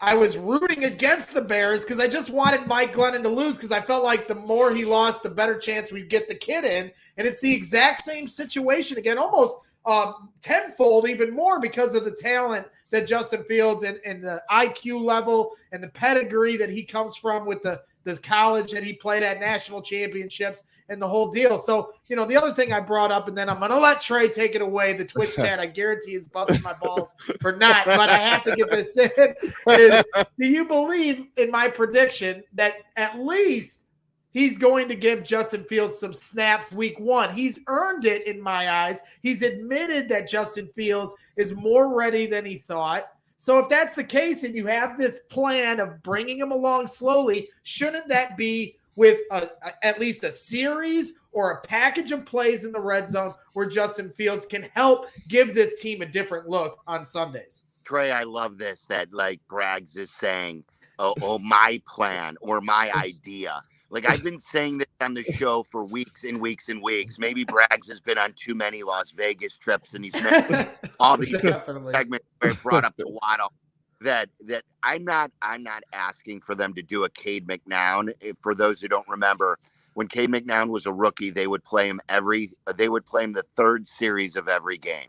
So regardless on how the first two series would go with Shane Matthews or whoever was playing, they would give Cade McNown the third series. And regardless on how Cade would do in that third series, he would go out for the fourth series. So if they would go 3 and out, he would sit the next series. Or if they went on a 10-play scoring drive, he would still sit. I'm not asking for that. I believe that Justin Fields' skill set gives them a competitive advantage against their opponents in certain situations where it's the red zone, where it could be a specific play. It's not a gadget play. I'm not asking them to run a gadget play like they did with Santa Slay on the goal line. I'm just saying, with how good Justin Fields has done in the red zone, with his ability to run the football, with his ability to pass, with him just game planning that and getting experience, I believe it's win, win, win.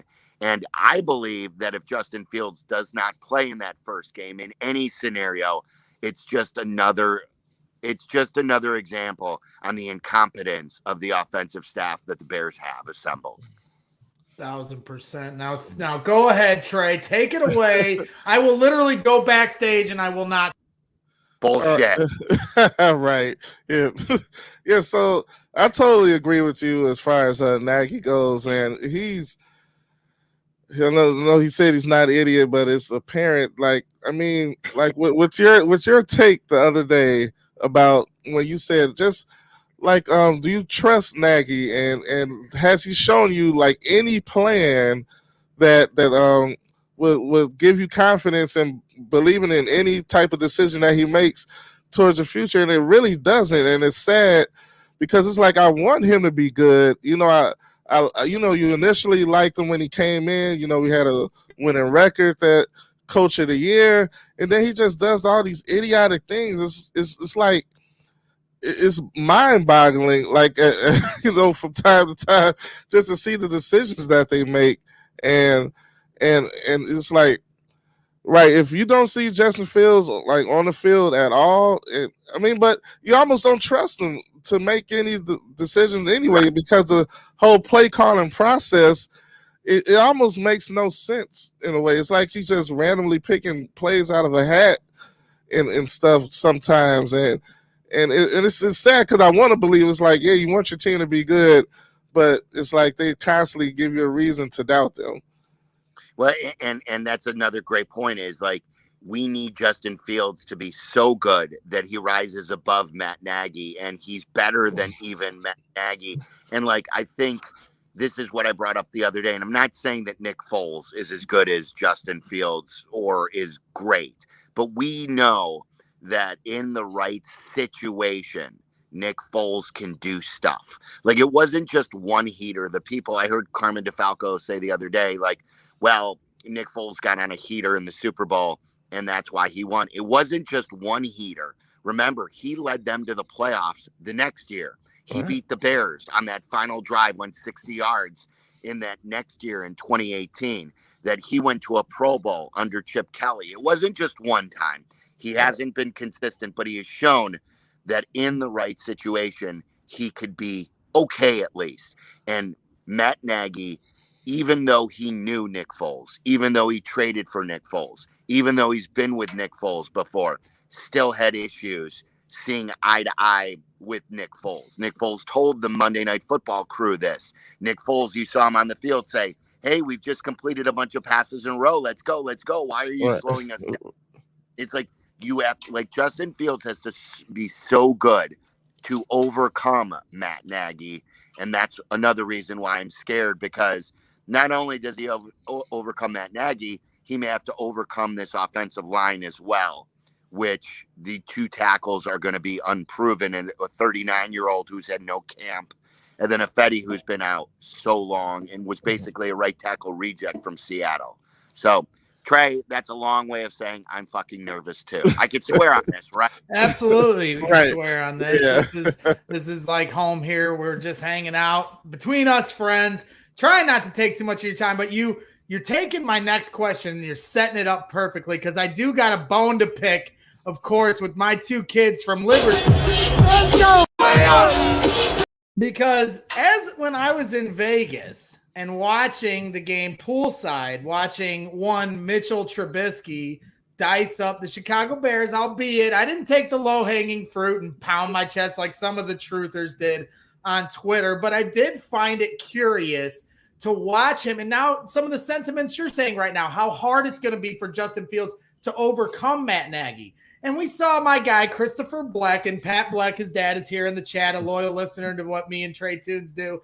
And I see him doing his truther bit, the X-Files gif and everything else. But then he slid in a retweet of Warren Sharp saying, preseason aside, What you are watching is Mitch Trubisky with a real play caller. Dabble runs circles around Matt Nagy. And as you can see at the top, Chris Bleck retweeted it. Right. Dude, our truthers owed an apology because these are some of the things that I would say on your airwaves. I'd try to say them to Mitchell and Desplains. I'd try to say them to Bleck and Abdallah, and I'd get mocked for it as an excuse maker, a fluffer for Mitch Trubisky, a ball washer. Now that Mitch Trubisky is out of the fold, now the offensive line is the problem. Now the coach is on the focus, and all the things that truthers tried to point out. And again, I will preface it by saying I'm not excusing the lack of talent that Mitch Trubisky had.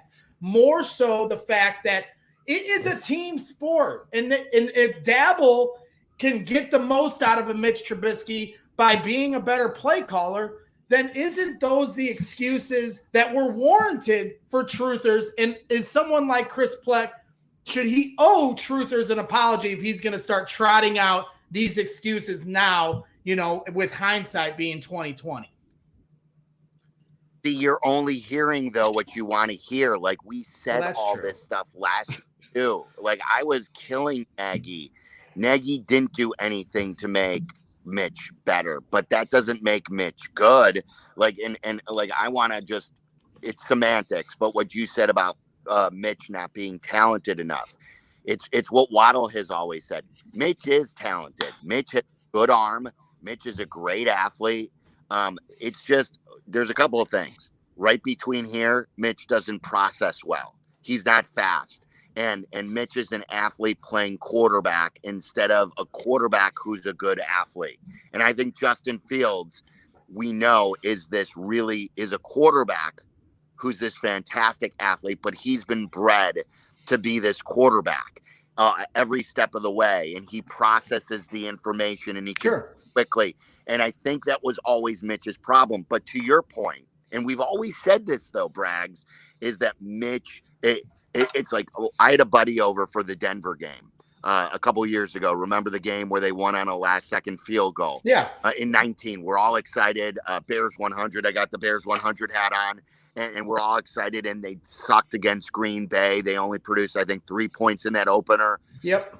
Okay. And then I had a buddy sitting next to me saying, why isn't Mitch running the ball? Why isn't he running anymore? Why isn't he taking off like we used to see? Because Nagy was trying to make him be a quarterback.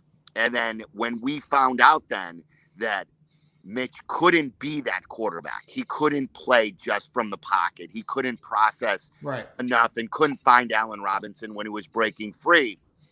Nagy never did the things that Mitch did well and said, hey, take off when you pick up a first down. He wanted him to be the Kansas City style quarterback. And the problem is Mitch was never that. And Nagy never did anything to make him better. Nagy never did anything to make Nick Foles good again. Right. Like, again, with this Nick Foles issue, and I've been going back and forth with Dan Weeder about this. No one has uncovered why it didn't work with Nick Foles. Remember this, when they acquired Nick Foles and when they gave up a 4th-round pick for Nick Foles, he sucked with Jacksonville. Right. It wasn't like they were buying this quarterback where he was coming off a good year. They saw again he wasn't good as a starter. Wasn't good as a starter in St. Louis, in LA. Wasn't good as a starter with Philly. But what did they say? We can fix him. We can fix him. What did Matt Nagy do to fix him? Absolutely fucking nothing. The same thing with Mitch Trubisky. Well, and you know what it is, though. To me, it's the Mike Martz syndrome. Mike Martz comes in and he tries to run the Rams offense without the Rams parts. And Matt Nagy has that same issue. He's trying to run the Chiefs offense without the Chiefs parts. And, we got Will Dutan, Liam Dutan, as he's known in the Twitch chats, loyal P1er, saying Greg Trubisky Bragg. I didn't bring him up to pound my chest more about Mitch. I'm done with Mitch. I am so glad they moved on at the proper time from him. I thought the Nick Foles thing was a mistake. I said that last year. I thought they should have just stuck it out with him. But I'm glad they moved on and got Justin Fields. Obviously, he's a higher pedigree of talent. My point is, and this is what we're talking about, is the excuses. They're not excuses when I say Matt Nagy doesn't get the most out of his team, or that the offensive line can't block, whether it be run or pass, and that affects what the quarterback can or can't do. Of course, So, Braggs, it's not just the quarterback either. And I don't know why I keep leaning forward when I want to make a point. Like I'm excited, like you could hear me better. I don't know. Like I always bring up Mike Davis. I think Mike Davis is an example because I think it was Matt Nagy who said, and it's not just Ryan Pace making the personnel moves. They've been, as they've told us, collaborating. And Matt Nagy has wanted his style of players. So they say we can't win with Jordan Howard. We need a different type of running back with this offense, like a Kareem Hunt. So they go out and they draft David Montgomery, who he doesn't give the ball to basically in his entire first year. And then they go out and they sign Mike Davis because they say he fits. And they got this run DMC thing going with Cohn and Davis and Montgomery. And what happens? They don't give the ball to Mike Davis at all. He rots on the bench. And then they cut him. And he was great for the Panthers. Right. And then all of a sudden, he goes with a guy who knows how to call plays in Carolina, and that team's a lot worse. He's filling in for Christian McCaffrey.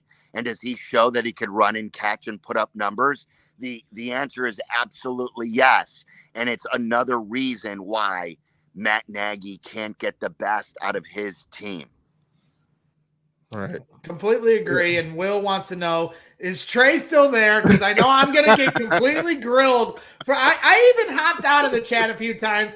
And Pat Black always sets the over-under when I call into Trae Tunes show, as far as like 50, 30 minutes to an hour of how long Greg's going to talk. And you're right at 50. We set the over-under for your interview at 15, and I know we've pounded the over. We are way over it, Sylvie, and we apologize, and we appreciate all the time you give us today. Trae, do you have any final questions for Mr. Marc Silverman before we cut him loose and let him go back to his beautiful life with his beautiful family? Yeah, I just wanted to bring up, like on the Carmen and Yurko show the other day, they replayed your interview with like when you were on the Zoom and asked Matt Nagy the question about the promise. And his answer was like, it was dumb the first time you heard it, but when you hear it again, after, it's like, oh my God. He was like, no, we didn't promise him. You promised that work could get tricky, but I did tell him that he will be the starter. It's like, it's right. I'm like, what? And it's like, when you hear it again, it's like, and then you kind of like reiterate and you ask, so there's no chance he can start. And when he says no, that's it's so deflating. You're like, what are you doing? and then you see what Belichick does with Mac Jones, and it's like, come on, man. And just another thing I know, like you were just on vacation in Arizona, and you had your situation with the waiter. I totally would have done the same thing.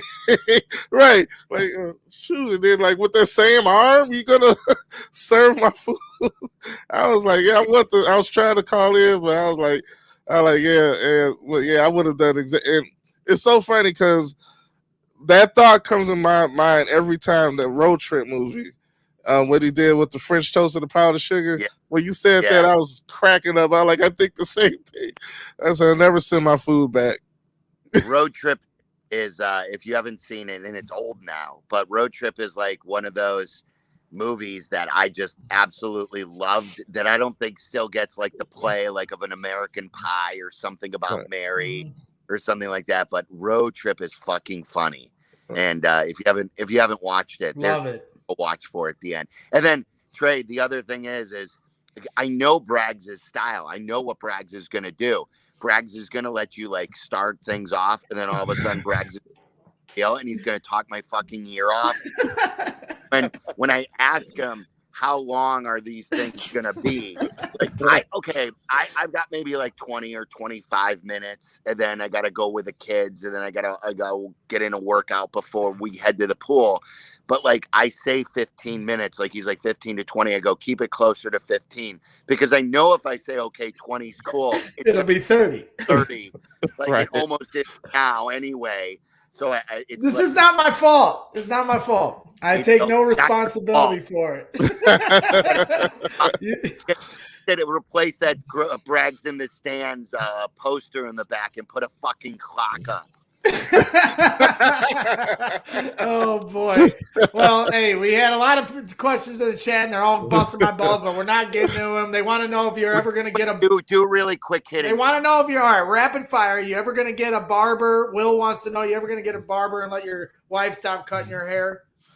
If your wife cuts your hair, she doesn't do a bad job. I see you've been slicking it up lately. I don't know if Chris Black is rubbing off on you with the good hair days or what, but it's looking good over there. No, I can't compete with Black's hair. I mean, that's not even something I shoot for.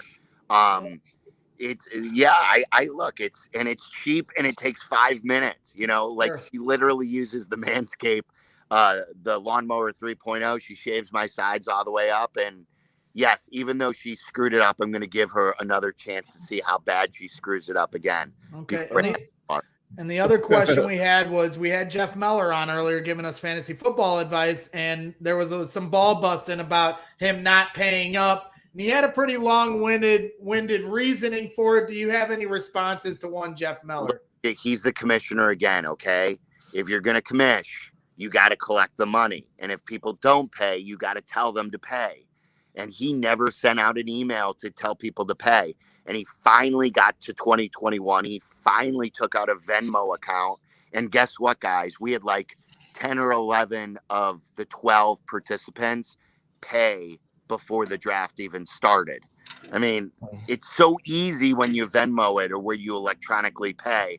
And then you've got, again, like it was a year ago now when I came out of my last chemo and I still fucking paid him. So I don't want to hear like the COVID excuse that, oh, well, we were all separated. I still paid him coming out of the chemo, my last chemo treatment. So damn it, he was wrong. You got to pay everybody off. And now everyone is paid for this year. So he pays me like a month ago, $430 some, and I'm giving him $200 back a month later for the entry fee. 100%. It's not easy being the commish, as anyone knows that runs a league. I run one, and it's not easy, but you got to get it done. If you take the responsibility, you got to get it done. And I know it was your 1 year anniversary here. Sylvie Strong. We've seen that a few times in the chat.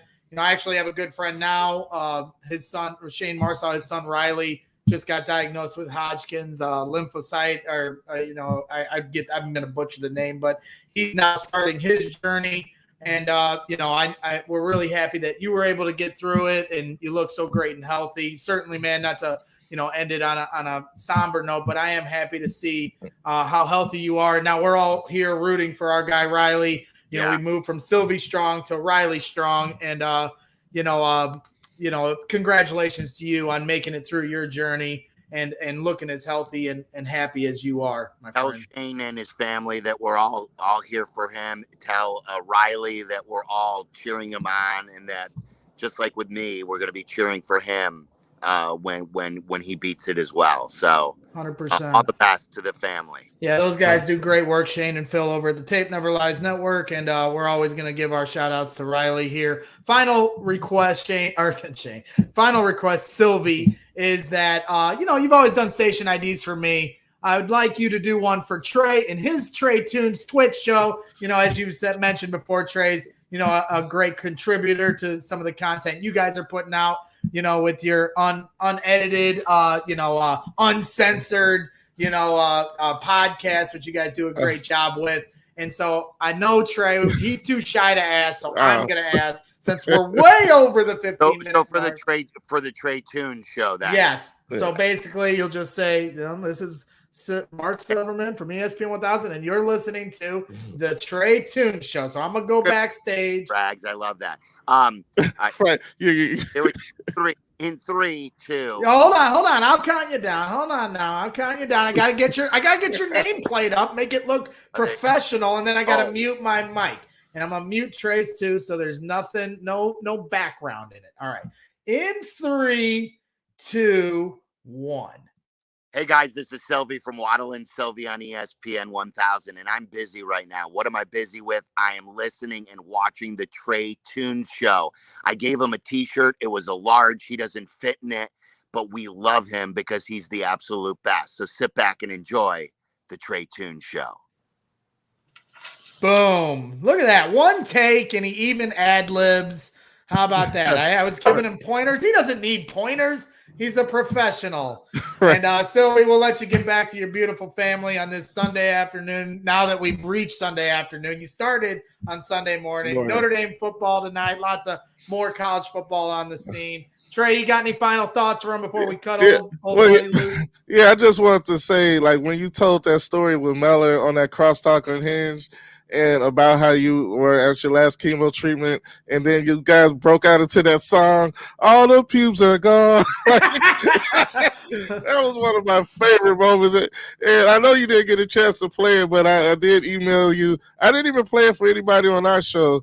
But yeah, I have it too. So it's in my email. All the pubes are gone, balls are clean. Right. I forget what it is, but yeah. And Trae, with Labor Day, it's time to grill. And you know what I'm going to be grilling either today or tomorrow? I'm going to be grilling corn dogs 2 at a time. 2 at a time. 2 at a time. All right. All right, Sylvie. Get back to your beautiful family. Thank you for all of your time. Maybe Matt Nagy will wisen up and later down the road we'll bring you back and we'll bullshit about that. So go Bears. 1 week till Chicago Bears football. Yes, sir. Bear down. We'll see you on Friday for your birthday, my friend. All right, boys. See you. Thank you. That is Marc Silverman from ESPN 1000. Awesome. I did my best, Trae. Yeah, you tried. I tried. I tried not to talk, and I tried to keep it to 15 minutes, and I failed miserably at both. Right, yeah, it's okay. I mean, you're going, like, when you're telling me I'm going to go in the background, and I'm like, yeah, right. Yeah, you like went in the background while he answered the question, and you hop right back in. Like, that was wait, I know I said I was going to be in the background, but this was a great segue to my, I mean, it was. So, like I did tell you just to be yourself. You know, at least you say, "Hey, Trae, you have anything you want?" At least I try to set you up, man. I right. try to set you up. Right. I don't want to just like, you know, right? If you don't feel the set, like, well, that's the things that we got to work on when we do these crossovers. Is just knowing when I'm ending, and then you can go. Because like I get nervous. I don't want to just throw you under the bus and just stop talking, and then you're just sitting here, you know, with that beautiful smile of yours, like, what's going on? Like, what do we do next? You know, and you know, it's just about I prepared. So I had some little notes over here. I was like, okay. I said the Arizona waiter. I said the 50th birthday, but you had covered it already. So I said the movie Road Trip, you know, pertaining to.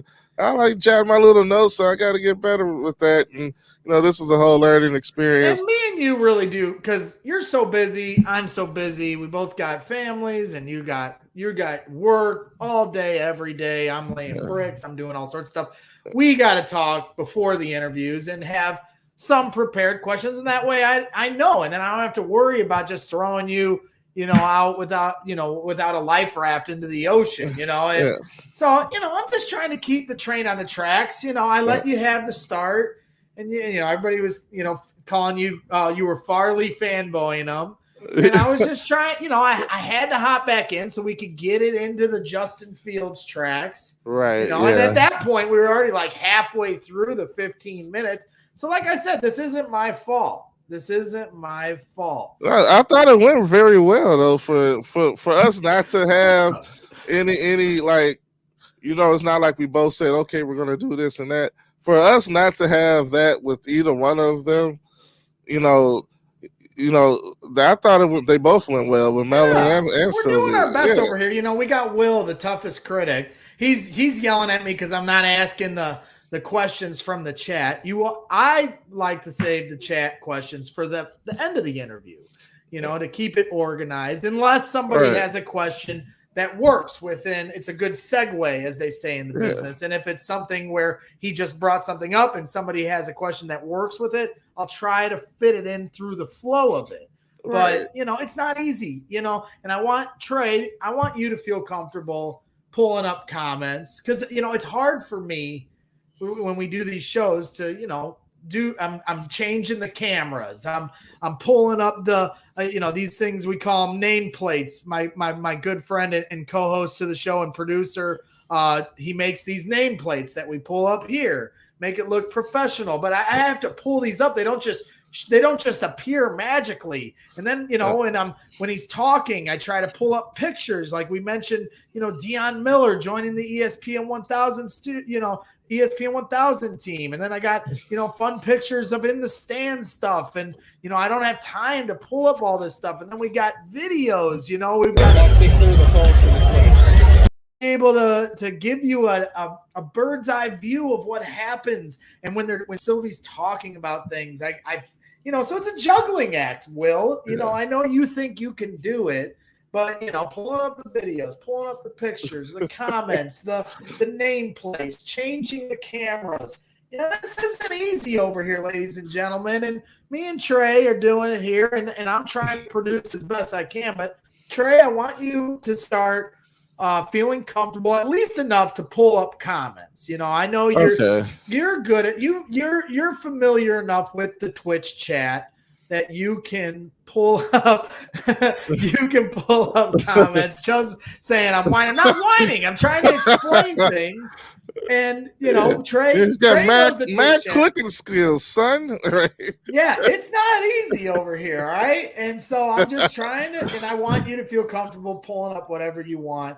And then once you get comfortable pulling up the Twitch chat, then you can start delving into the pictures and the videos. And when we're talking, if you feel like something works, because I have everything labeled. So, if somebody brings up something and you want to pull up the video to align with the conversation, I want you to feel comfortable doing that. So this is pulling behind the curtain for you guys in the Twitch chat, still hanging out here. It's been a fantastic show so far. We've had Jeff Meller and Marc Silverman from ESPN 1000 on. We got our fantasy football advice, and that is what we are going to segue into now. But before we do, I got to give my guys from FanBags a shout out. And so we're going to do what we always do here and do our little readout. So I'm going to pull up the banner so everybody knows where to find my guy Brian at FanBags. And here we go. And I'm going to do the little readout, and then we're going to get into some fantasy football talk. So those ESPN 1000 interviews with Jeff Meller and Marc Silverman are brought to you by FanBags Cornhole, Chicago's official supplier of professional cornhole boards and bags. Choose from any of their officially licensed designs or have my boy Brian design a custom set using anything from a selfie to your company's logo. Visit www.fanbagscornhole.com and use the promo code BRAGS to get 10% off your entire order. That's www.fanbagscornhole.com and use the promo code BRAGS to get 10% off. Step up your game with FanBags Cornhole. Bam! Trae, you even said it over. You said it over me. I was questioning. We do it together. And my other sponsors, of course, are the guys you see over my shoulder, the Collector's Cave, as you see the banner over my shoulder as well. Make sure you visit www.thecollectorscave.com and make sure to find all your sports memorabilia needs. And look out for their latest public autograph signings where you can meet your favorite professional athletes from the Chicago area and everywhere else, nationwide. These guys do great work. Aaron and Mike, they've been in the chat today showing support, and I really appreciate them bringing me on their team. We've got an Andre Dawson signing coming up at Indiana Beach here in just a couple of weeks. Dawson. Yeah, hi, I'm Andre Dawson, including myself. Andre Dawson. Yeah, they've got big autograph signings coming up. Jeff Blum from the White Sox, that'll be a couple months down the road. That'll be at Buffalo Wings and Rings in Bridgeport. And then they have Andre Dawson here coming up in just a couple of weeks at Indiana Beach here on, I believe, September 18th. I should have had the promo picture pulled up, but we kind of pulled this whole show together last minute. But again, visit www.thecollectorcave.com and you can find out everything you need to know for their upcoming autograph signings. And of course, if you need any kind of specific sports memorabilia, they're a one-stop shop for it all. And they've got some other autograph signings here coming up. potentially, but I'm not going to give any of those away. But keep on the lookout for some announcements, on Twitter and Facebook alike. So, I'm not sure. Capital Czar is asking, was Jeff Blum the one married to a Playboy bunny? Sylvie brought up Cade McNown, and I know he was, with a Playboy bunny at one point. I think he stole one of Hugh Hefner's personal girls, right? So I don't know what a stream deck setup is. Okay, Barlissimo. I'm a caveman. Trae is the tech wizard over here, but we'll get into all that stuff later. We got to get our ducks in a row. We are 15 minutes away from the Trae Tunes Fantasy League getting fired up, and we appreciate it, Waz. He's enjoying what he's seeing, so we appreciate you tuning in for this ESPN 1000 extravaganza. Now we are segueing to the Trae Tunes Fantasy Football Draft. So we're going to try to pull up a shared screen potentially, right? And we'll try to pull this up. Can you do this, Trae? Do you think you can pull one up? And then we can we got to work through this. So this is going to be a little bit more behind the curtain because we've never really done this before, but this will be good practice with this. So I can try to pull it up on my end too, if you'd like. Well, yeah. Hold on. Yeah. Let me. Yeah, we can both try. Why not? Here. ESPN fan. Here, I think I can get it, right? Why can't I get it? I don't know. Let me see. Because we got to get it pulled up. And we got to get ESPN Fantasy Football. All right, we'll pull it up, and then I'll share my screen once I get logged in. So, because we're going to try to have the draft here so you can see it on the screen, and then you guys can know who's drafting what. So we'll see how this goes. If I can't do it, Trae, then you can try it. All right. And we are 15 minutes away, so this is a good point to try to get our ducks in a row, so to speak. I say that a lot, don't I, Trae? We'll get our ducks in a row. Yeah. Well, we got the Ducks lineup guy here on the Braggs in the Stands show. My guy Johnny B. He does. Man, I didn't do it. Hey, girl. I forgot. I know. I thought about asking you at one point when he started talking about some of those things. Hey, where's Liana? Hey, girl. So, how much do you love me? Oh man, I forgot all about it. This is Sylvie. You don't know who Sylvie is? That was so funny. It was crazy. I made a little beat out of it at one time, and hey girl, hey girl. So I think I'm getting it here. Yeah, we forgot to bring those up, but that's okay. We'll bring them on again. We try not to over ask our loyal guests to the show. Right. We are 11 minutes and 22 seconds away from this starting up. So I'm loading it up on my phone, joining the draft.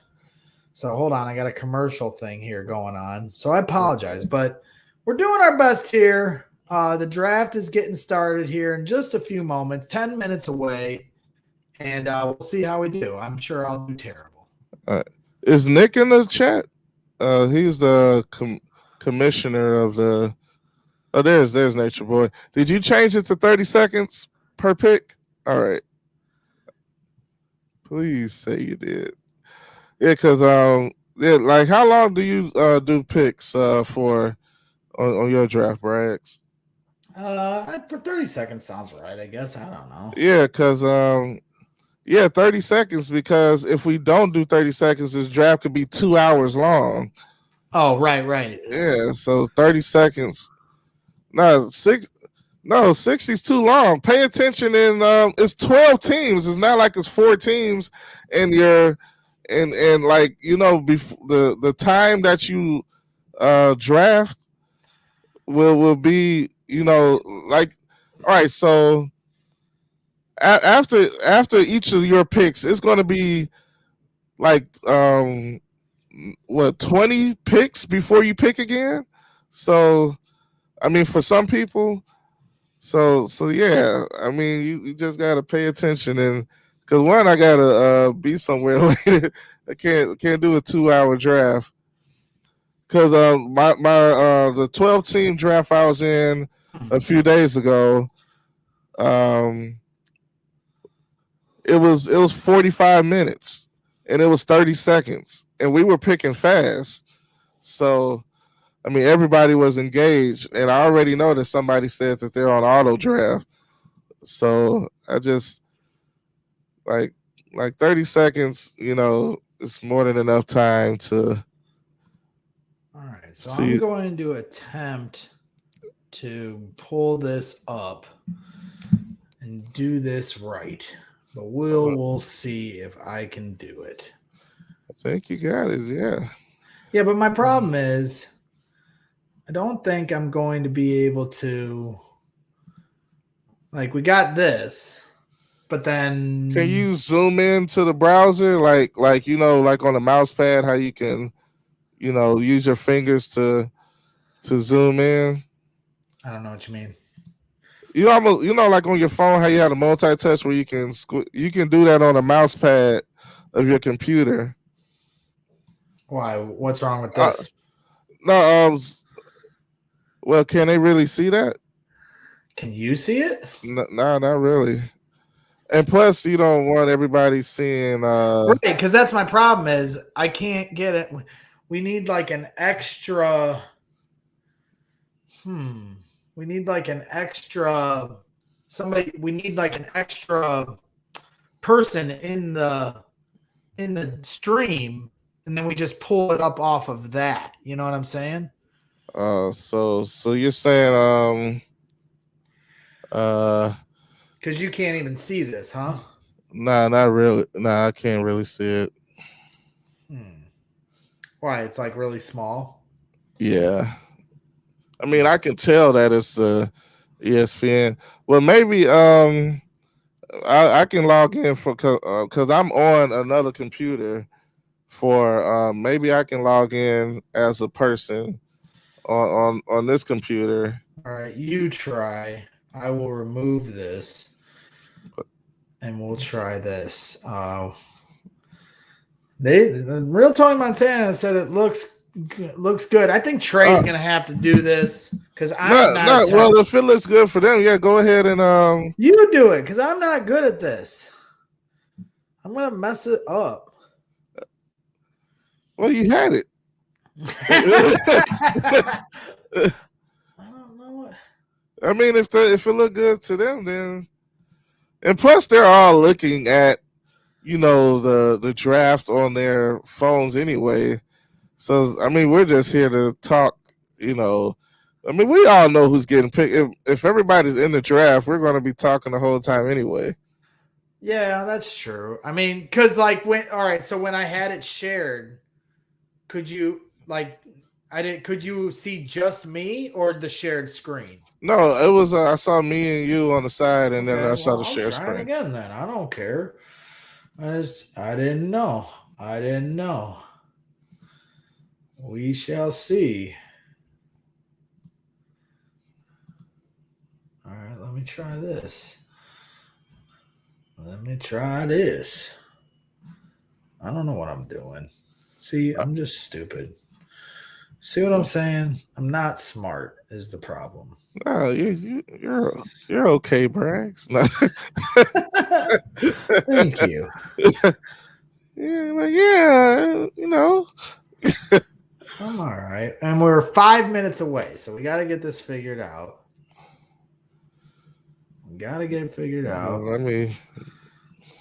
I don't know if it's been revealed who my team name is yet. See, because it's exiting it out of my phone. I can only be in one. Oh, yeah, then we're just gonna have to do it on that then. I mean, we're just gonna have to, we'll talk. Oh, this is so stupid. I mean, I can just do it like this. All right, now what do you see? Yeah, I see. Yeah. You see the shared screen, and then you see me and you, correct? Yep. All right, fine. We can do it like this. I don't care who sees where I'm looking. I'm not afraid of you people.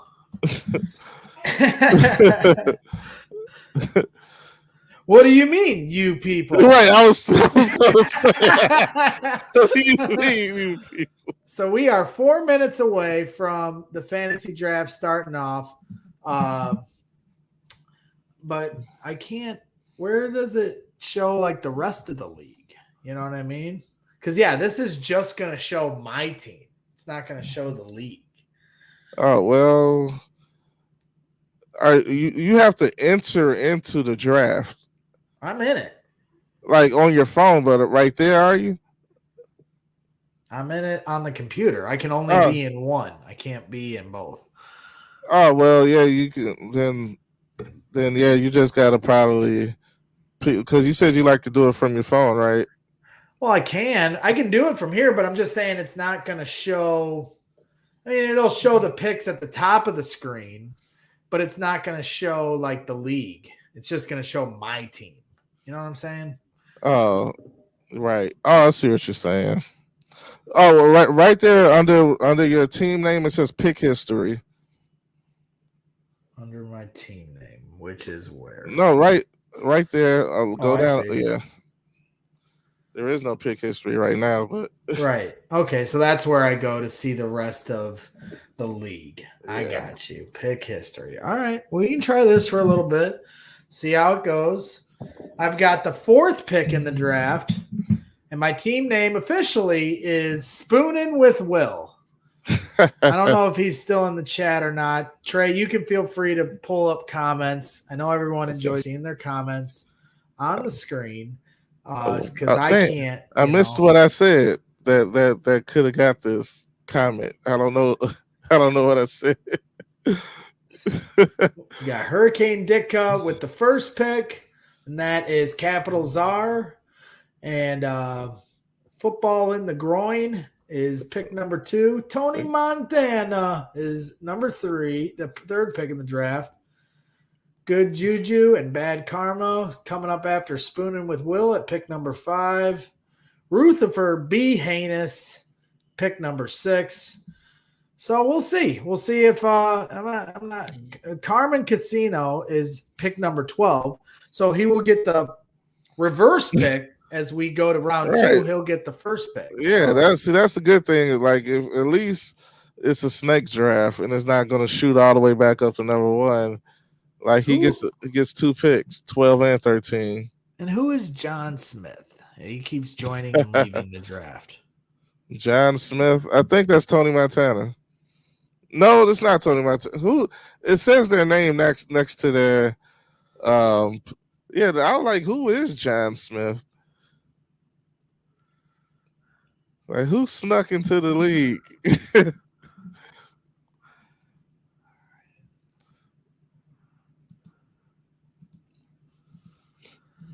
How does that look now? Because we go. Yeah, I'm getting some help from my guys over at the Collector Cave. They told you to click on the Zoom my button. guy Aaron at the Collector Cave is helping me out on how to Zoom. So appreciate you. Now I can't see. You can do it. I can't see my damn. It's 50. It's 53 seconds to draft to the 1st pick, and with the 1st pick, this is going to be a shit show for my team. But I appreciate the help from you, Aaron, from the Collector Cave, my good and loyal sponsors here to the show here at Braggs in the Stands. Got a big show here coming up for Andre Dawson at Indiana Beach. I should have had the damn promo slip pulled up so you guys could see it in all its glory. So I apologize to you guys over at the Collector Cave for that. We kind of threw this show together at the last minute. I got a show coming up on Tuesday. I promise I will start the show off promoting the upcoming signing And then we're going to do another show on Friday to preview. Welcome to the best day of the year, draft day. That was I think my computer's hooked up to the. Yeah, Saturday, October 9th, we got Miggy Montero and Aramis Ramirez at Catch 22, where I did It's a minute and 30 seconds per pick. Yo, I thought we said we were getting it down to 30 seconds. Trae's got to go. So you guys better pick fast here because there's 12 people in this league. Yeah, September 18th for my guy Andre Dawson in the Collector's Cave. So we'll get the promos out here for the show on Tuesday, getting our ducks in a row. If I have to say that again, I'm going to jump off a cliff. So this is going to be this is not going to be good. Why didn't they do it less? This is insanity.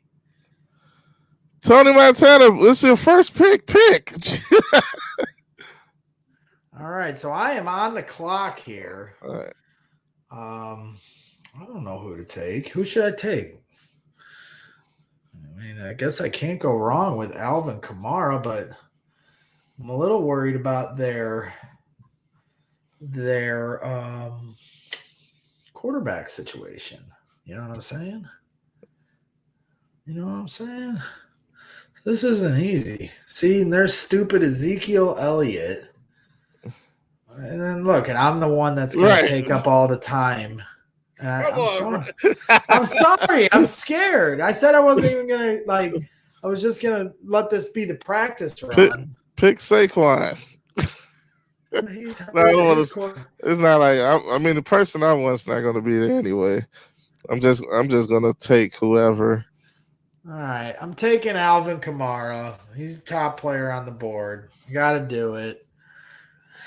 This is stressful. It's already going down. See, this is what happens every time I do this.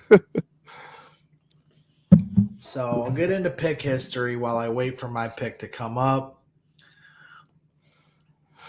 We've got all running backs coming off the board. Dalvin Cook, Christian McCaffrey, Derrick Henry, Alvin Kamara, and Ezekiel Elliott, all with the top 5 picks.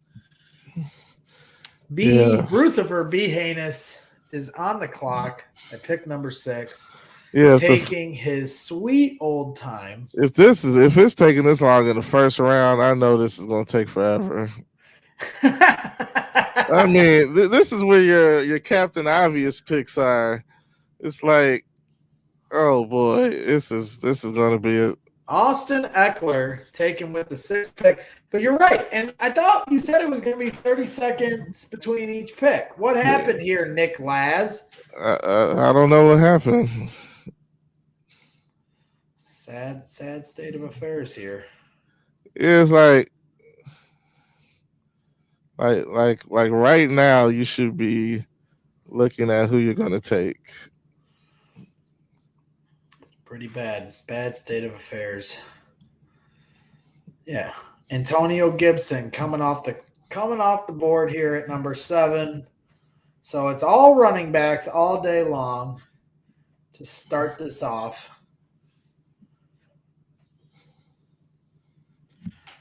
So, yeah, but I really enjoyed our interviews today. That means you are on the clock, Trae Tunes. Travis Kelce, the first non-running back to come off the board is a tight end. Travis Kelce, Oliver, Nipples, and Titties.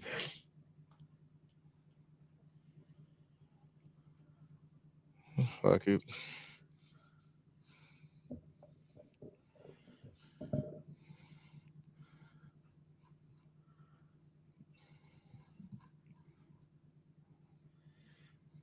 So you took Najee Harris, huh? Yeah.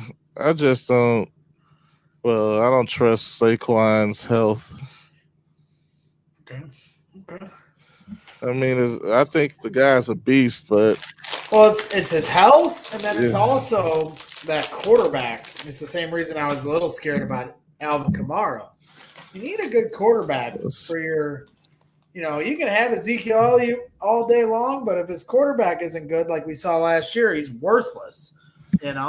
So See, the thing is with if I actually like Kamara this year because you got Jameis Winston that he's good at throwing the deep ball, but if he under good coaching, he'll do a lot more check downs instead of forcing turnovers, which means Alvin Kamara is going to get a lot more receptions.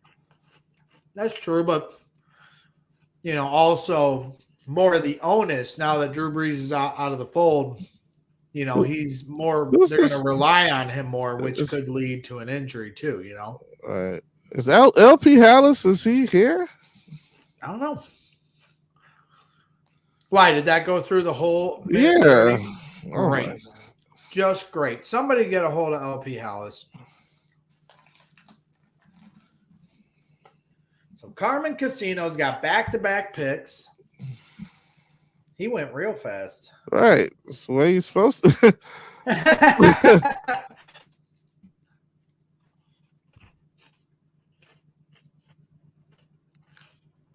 Nick Chubb, that was a good pick. Now here come the wide receivers coming off the board. Carmen Casino with 2 good picks back to back. I hate that I picked this guy, but he's the best running back of it. I like to get my running backs out the way. Yep. As I'm eating some Cheez-Its here.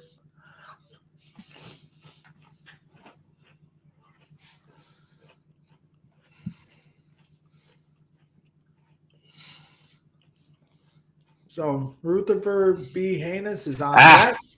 Guess they had their eye on him too. Oh shit! Who picked somebody I had in my queue? Whoa, that's crazy.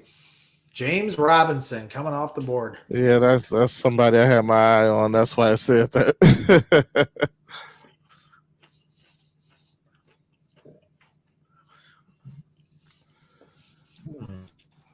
Seems like I'm on the clock and Damn. 13. DK Metcalf comes off the board, and I was just getting ready to take him.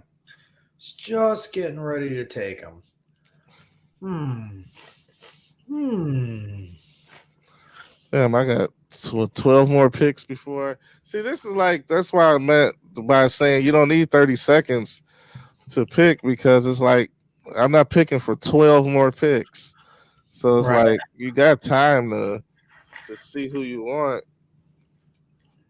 Yeah, that's true. You're not wrong. I'm taking forever. I'm sorry. Well, screw it. Let's have some fun here. I'm taking David Montgomery. Uh-oh. I'm getting over 20 carries a game. And if you don't, Matt Nagy, now it's personal. If you don't run this dude 20 times a game, I'm going to lose my mind.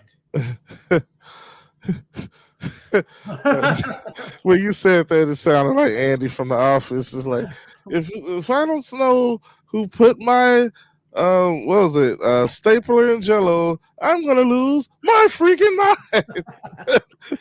I am cutting Phyllis's head off with a chainsaw. Ring, ding, ding, ding, ding.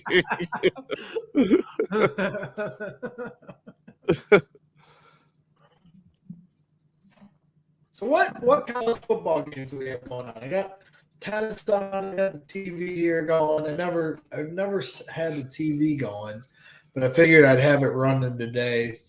Hopefully I get a good core because I'm probably definitely going to have to go to auto draft the way this is going. You're going to leave me? I might have to.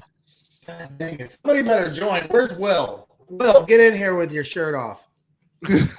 Joe Burrow comes off the board extremely early, clearly not listening to the advice of one Jeff Meller. Is Joe Burrow your cousin or something? Like, oh, I'm about on deck, so I got to start looking around at who I'm going to take. We shall see. Who's the quarterback at Washington now? Oh, Fitzmagic. Oh, that's right. Oh, Fitzmagic. In the air. Kittle's off the board. AJ Brown. That was one of my questions from Ella I didn't get in was at wide receiver. Like, who's that big name wide receiver that switched teams? That we got AJ Brown and not AJ Brown. AJ Green with Arizona. Mm-hmm. Got Julio Jones with Tennessee. That's why it was a little because AJ Brown's a big time talent, but now with Julio Jones in the fold, how much is he going to take away from that? Probably not much. I mean, that's another one that's health over the last 2 seasons for him is just can't stay healthy. One of the best talents in the game. Are you on this your pick again? Yes, sir. And I'm just going to continue going down the running back road. It's hard to not get in on the Kansas City action as much as they're in the red zone. I'm taking Clyde Edwards-Helaire. Oh, there goes my pick. Let's look elsewhere now. You would have still been a few picks away. Yeah, that's true. Are you on auto? No, no, I'm not. I'm just. Why isn't it like if you're on auto and your pick comes up, it should pick in like instead of taking the entire time. You know what I mean? Because it's auto. Right, that's true. Instead of making us wait. Is it going faster than you anticipated, or is it going slower? Slower. We're in the 3rd round, and how many rounds are there? Like 14, at least. I know, right? No, wait. It's like 16 rounds, right? I'm not sure. So wait, there's no college football games on right now, huh? I mean, come on now. There's nothing. That's it. That's disappointing. I thought there'd be some college football on right now. Guess they had their eye on him too. Yeah, somebody, of course, picked him before I was going to pick him, of course. They got dunk contests on NBA TV. Can't go wrong with those. Yeah.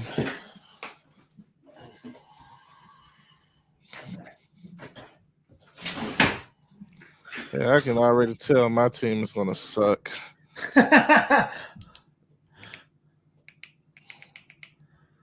Well, like Jeff Meller said, your team's going to roll over quite a bit. The 1996 dunk contest is on NBA TV right now for those of you that are looking for some action. Another quarterback coming off the board, Patrick Mahomes at 37. Yeah, you can't be mad at that pick. No, they're going to be scoring a lot of points. If you watched him in the preseason, slicing and dicing. All right, I'm going to go out on a whim here. Kyle Pitts. You're going down the Jeff Meller advice road. I was definitely eyeballing him. Yeah, I said about it. Son of a bitch. And he suggested round 5. So you're jumping us. You're jumping the gun as I'm 3 picks away. So that's why I asked. I was like, you'd take him in round 5? Well, I'll take him in round 4. Boy, oh boy.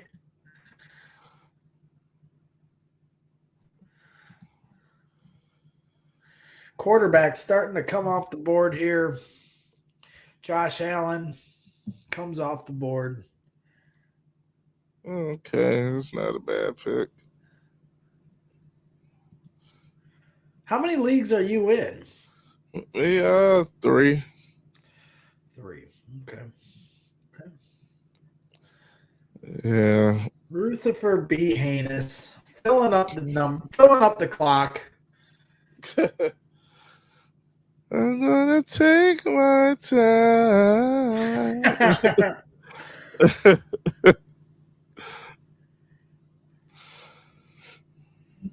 See, the trick is, guys, is to scroll all the way down and pick whoever's at the bottom. Yeah, that's a little known fact. All right.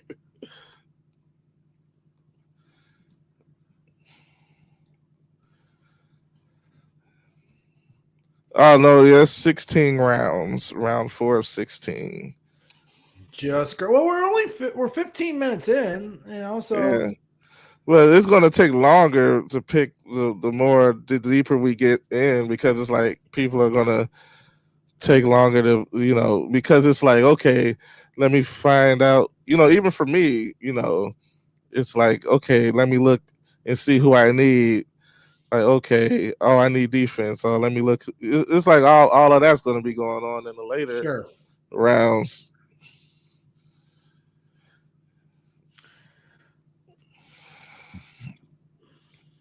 Let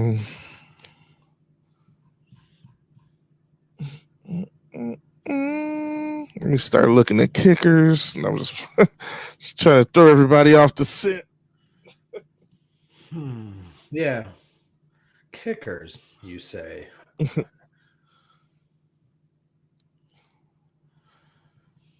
We both do that simultaneously.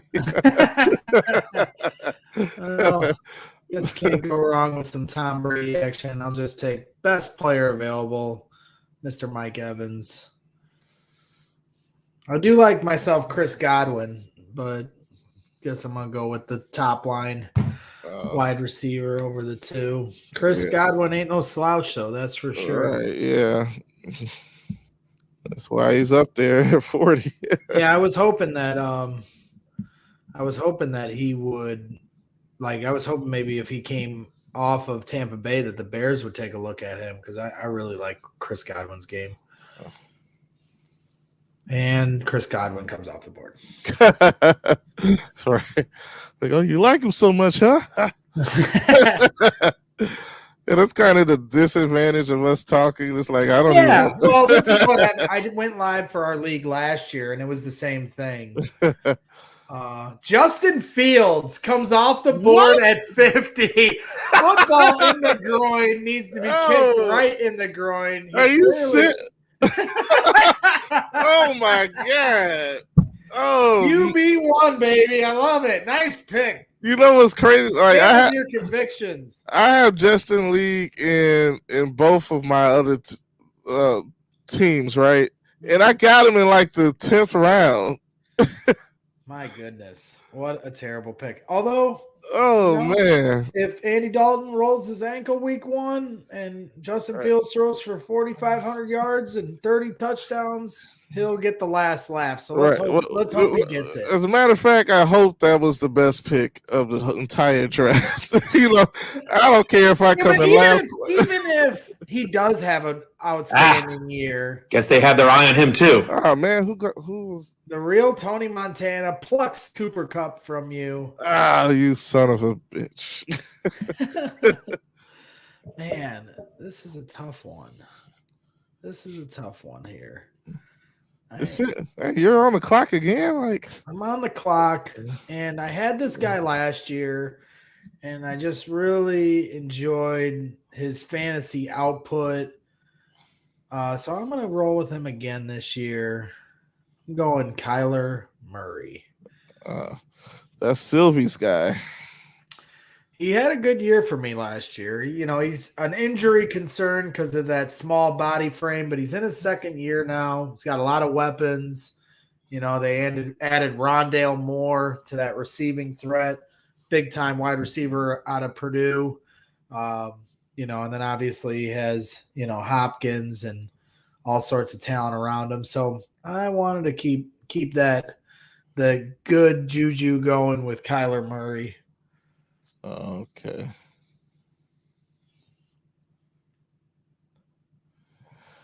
All right. 15 picks away, so I'm gonna let the pick history be on the screen. Is it big enough for everybody? I can't read the chat because I've got the screen pulled up for you guys.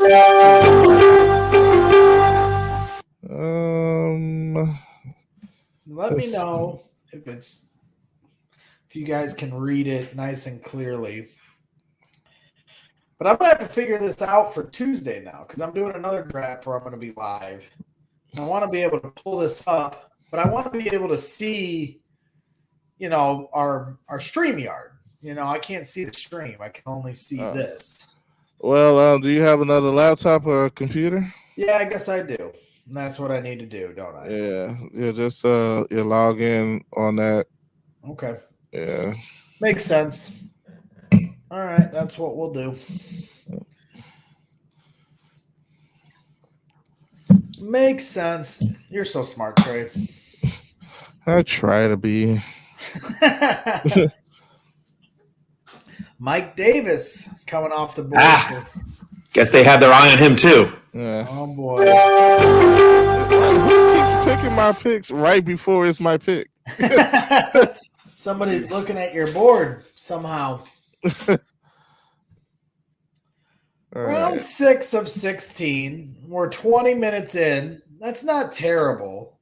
All right. Yeah, it's not. Lamar Jackson came off the board. Oh, for real? God damn it. He's a good fantasy option, obviously, with everything he does. Okay. So we're moving along here. We're moving along. All right. I wanted to get a. Never mind. I'll just go this way.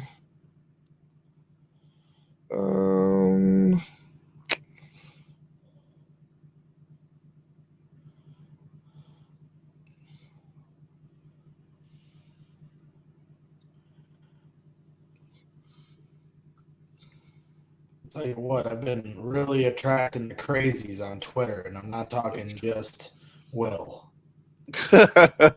Oh wow! What's been happening? There's this guy named Joe Schmosteedman, and he's just been crazy. He's just been crazy. Need me to go kick his ass? Yeah. It could be little kid, and he's just got a burner account. Who knows these days?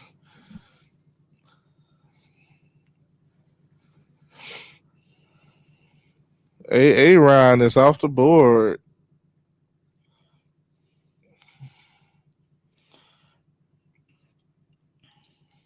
Aaron. You done messed up, Aaron.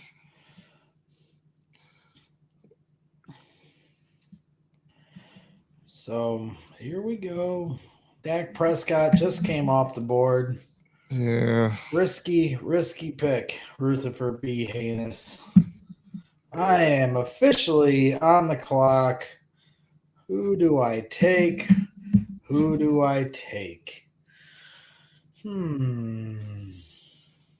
Oh, boy. Well, we still got, I guess I'm going to have to go Chase Claypool.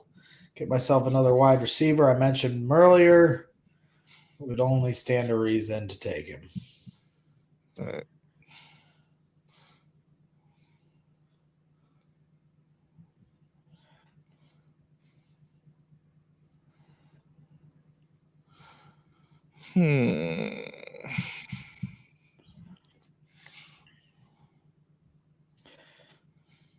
When I see all positions, it makes me think of, what is that in Rush Hour? He's like, I don't want one position, I want all positions. Oh, yeah.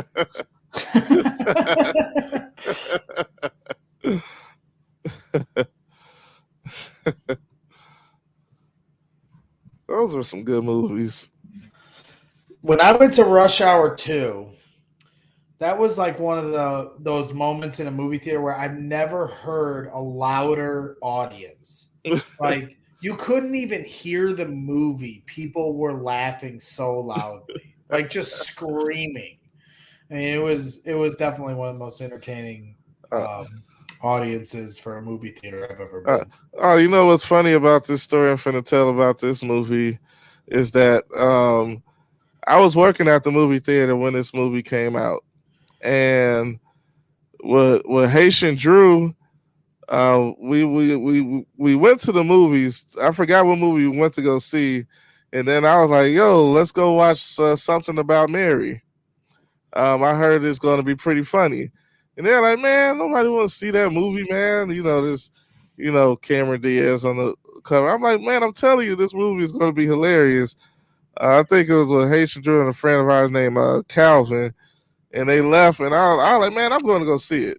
And they both left, and man, I had to look. I don't think I've ever had such a fun experience in the movie theater, especially with people I didn't know. Mm-hmm. It's like we're like hugging each other, laughing, like, oh my god, they just like they're like I had no idea who these people were.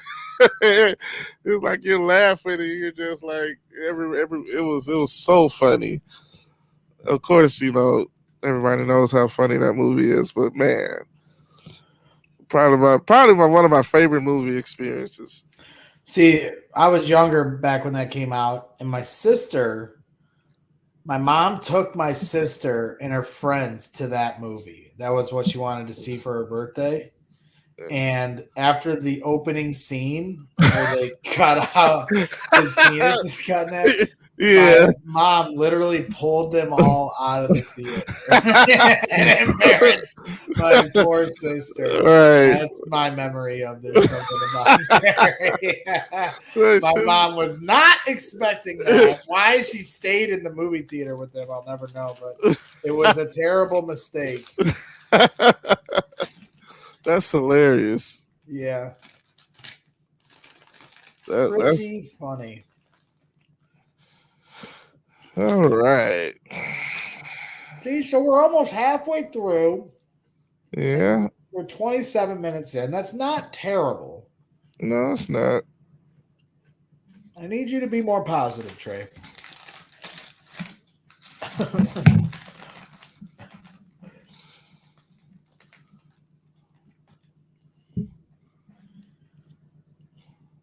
Let's go, nipples. It's funny their name is similar to mine. I love titties.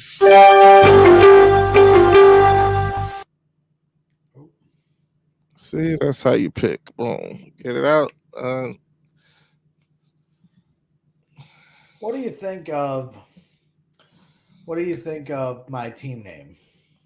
Oh, it's awesome. And I like this comment. I came back into the stream to check things out. I actually did. This is part of my strategy I've done many years in my original league, but sometimes I'll stack quarterbacks for two reasons. One, so I can have options. I don't want crappy options. I'm always obsessed with it. That's why I asked Jeff Meller what he does with his quarterback strategy, because I always go too early with him. But the other reason am I up right now? No, that was me. Okay. The other reason I take them is for trade bait. If I get a couple guys and my main guy works out, then I can flip my other quarterback for a position of need and then try to find that diamond in the rough quarterback like a Justin Fields who was taken at 50. That was crazy. Crazy. Oh, man. So, yeah, I'm stacking them up. So,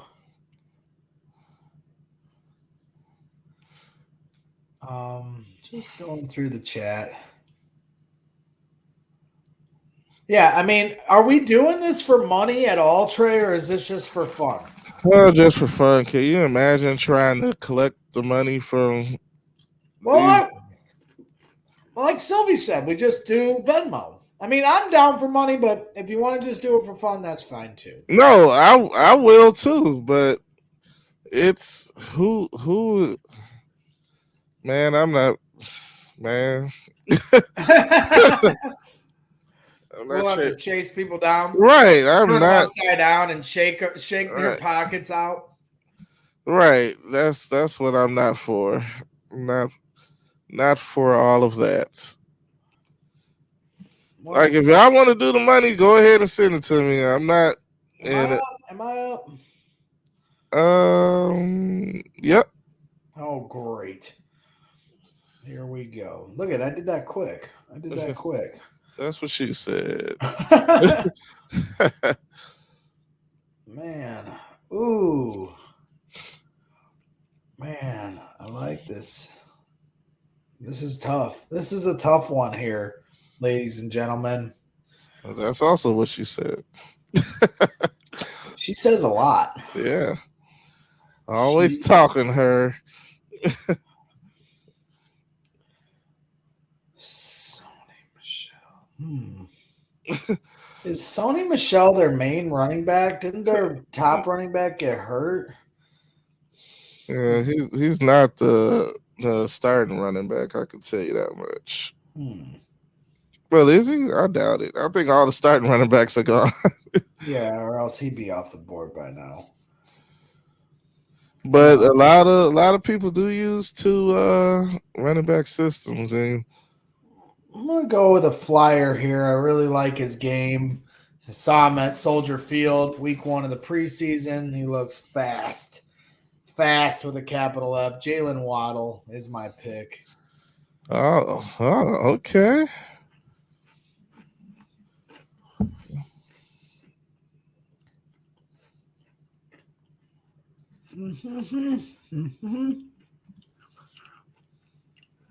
Why is he questionable, huh?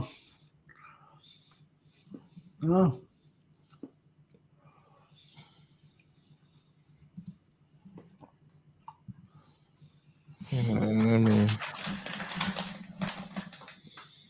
We got. I don't like how my team looks. You'll be all right. Will I? You will. We got a long season.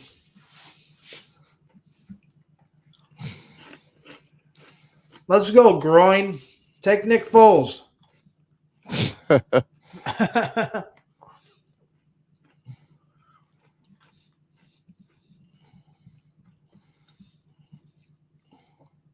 Zach Wilson coming off the board. What? Okay.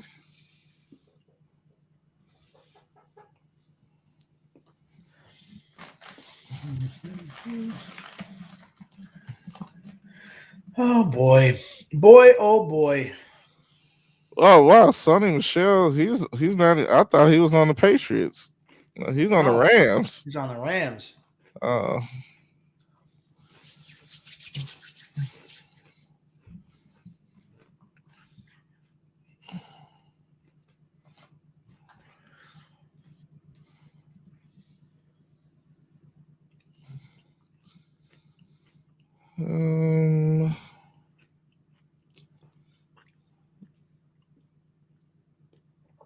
He'll be sharing work with Daryl Henderson. Yeah, you just got traded just a little bit ago. Oh, okay. All right.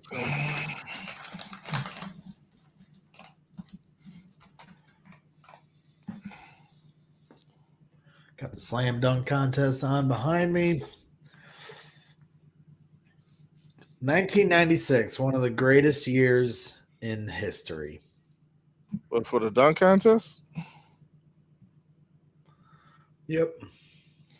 Who was in the dunk contest in 96? Was that the year Kobe Bryant was in it? Michael Carr. Was it Daryl Ham?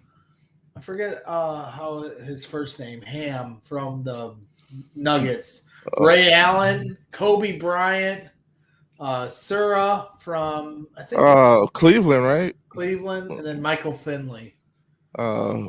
Dallas Maverick at the time, I believe. What was Ham's first name? I forget. Was it Darvin Ham? Or? Yeah, I thought it was Darvin Ham. Darvin or Marvin?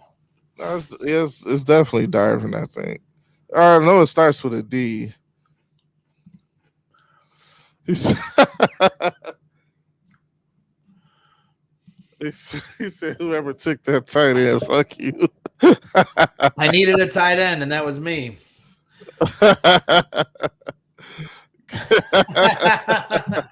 Sorry, I needed a tight end. I was filling out my starters. Now I'm going to start working on my bench. So I apologize, Carmen. I guess we're not giving out kisses today. Who said I took forever? I took him right away. What are you talking about? I took him right away. So I don't know what to tell you guys.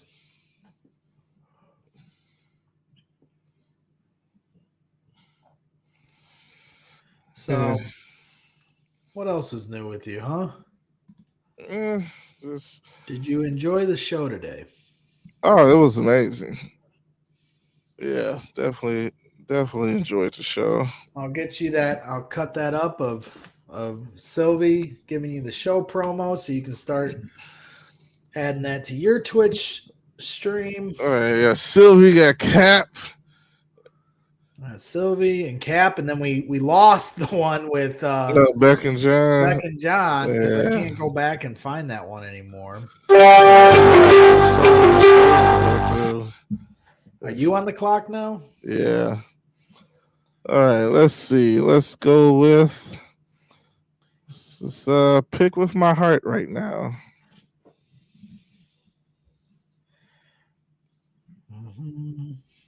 It was Mooney. Is that who you took? Yeah. That really pisses me off, Trey. Because that's who I was going to take next. Really pisses me off. Yeah, you can take Adams. Really? Or Tariq Cohen's in there, right? In my other league, I would take him every year, but he's hurt this year, so that ain't happening.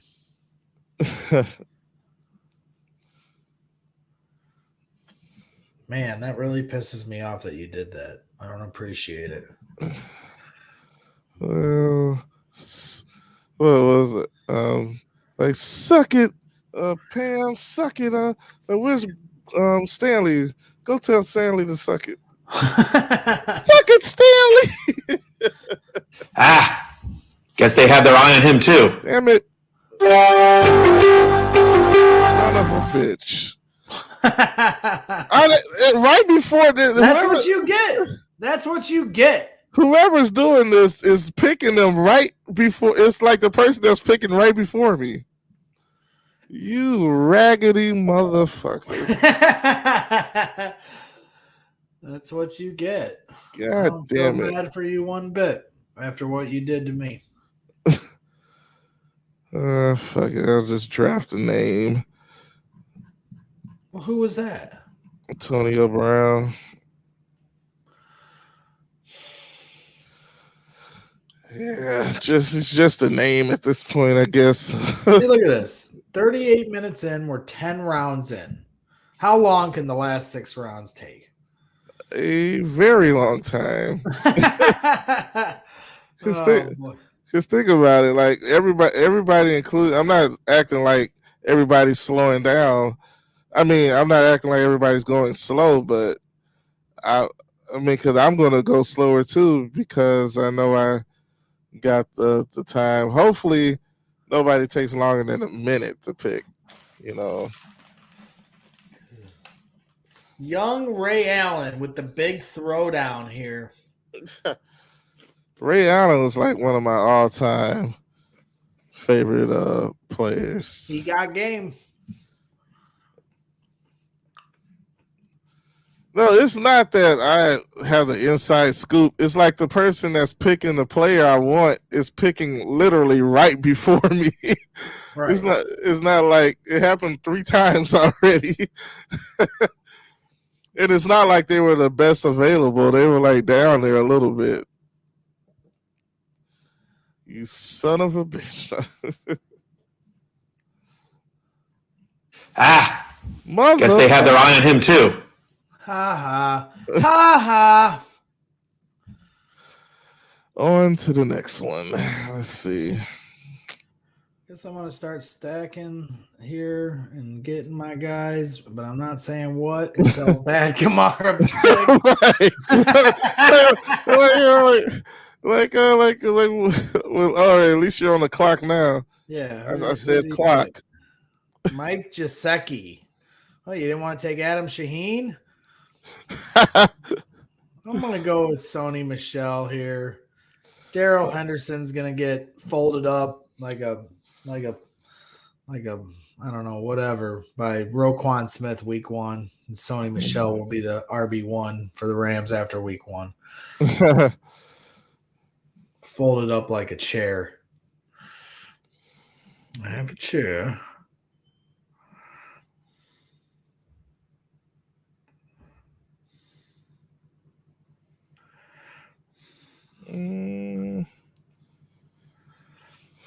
I don't know these people. Dang, Michael Pittman comes off the board. I was going to take him. I don't appreciate that shit. God damn, dude. You guys are evil. To be evil.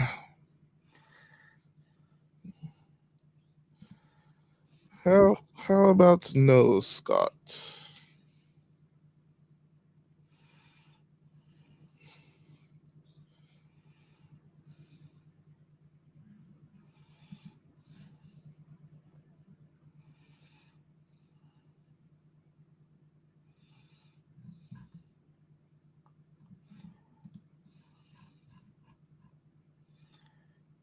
Keys Callaway comes off the board. We are 1 pick away from Greg picking.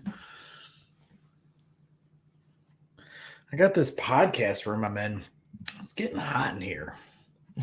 Between the TV being on and Bobby Sura missed the dunk. Who picked Carlos Santos? Carlos Santos. Trevor Lawrence is off the board. Interesting. Very interesting. What round are we in? 11? We're in round, or not round 12. We're almost to round 12. Almost, Trey. You're going to make it to the ball on time. You got an outdoor show today. Ball. Yeah. I'm so dreading this. I don't want to do it. I'm tired. You want me to go there and do it? Yeah, that would be awesome. Like, who the hell is this guy? You're like, pump the gym, pump it up. Tony Montana, enjoy your drink. I'm going to drink my Gatorade water. Whatever the fuck you want to call it. I drink Mio with water. No drinking for me today. It's so nice that we have tomorrow off. Oh, yeah. You got tomorrow off. That gets you a day closer to Sunday. I'm going to be... And then Friday night is the birthday party meetup. Mm-hmm. My wife's birthday is tomorrow. Oh, sweet. I almost forgot about it.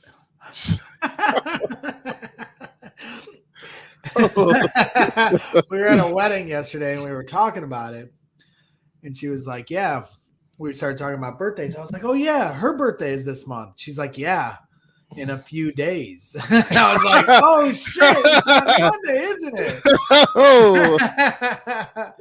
Oh man, there's that's so much hilarious. going on here. And you know what's bullshit is What? when it's my birthday's on November 29th. And as soon as November starts, I'm one of those people that announces it's my birthday month. I draw a lot of attention to myself. I make a big whoop about it, ask people what they're getting me. So by the time November 29th rolls around, everyone knows it's my birthday. They're almost sick of hearing about it.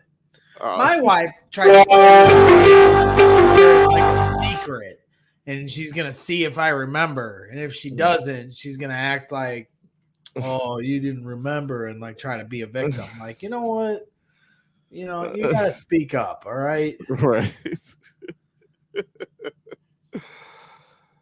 Yeah, that's funny. I am on the clock in 3 picks. Cole Beasley, ladies and gentlemen.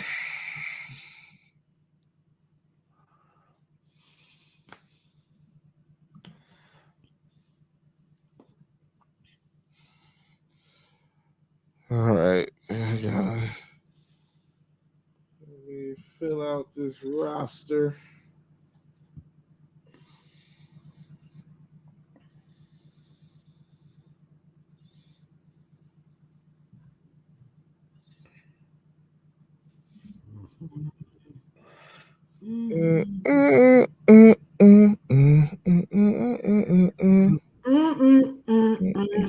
Who just got picked? Jacoby Myers, I think. Okay, man. You want to play rough? If you're reading the breakdowns and don't judge me. All right? Come on now. Why you gotta do this? Let's see what the experts have to say. Oh shit! Although they had a promising preseason, what's crazy is that there is something like that for every player. Like, who sits and types out on it? Ain't it? Wow. God damn it! I don't know what to do, dude. This is your fault. Well, I would give you some advice, but I have to. I guess I'm just gonna have to go with a tight end because I have no choice. Yeah, that is good advice. I should look at some tight end.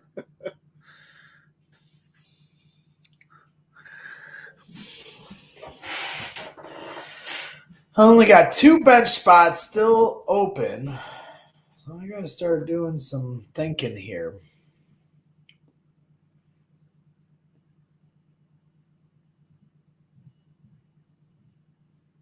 I think I know who I'm going to take with both my last 2 picks before I start dipping into other things, but I'm not giving them away. And if anybody takes them, I'm kicking them out of the stream.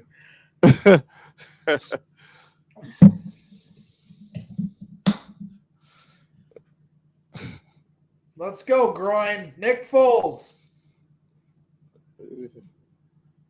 Pick Jamal Williams.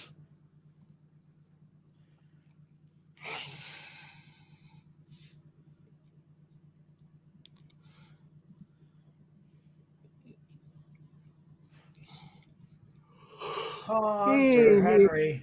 See, we're burning through this. Yeah. We're doing it. 1 hour for 12-team league, 16 rounds. That's not bad. That's not bad. Right. Yeah, it's not too. Could have been over by now. 30 seconds. No. Yeah, but my team would look way worse, I feel like. Yeah, I don't think my team could look any worse. I don't know. I'm just not liking my team. I don't feel good about this.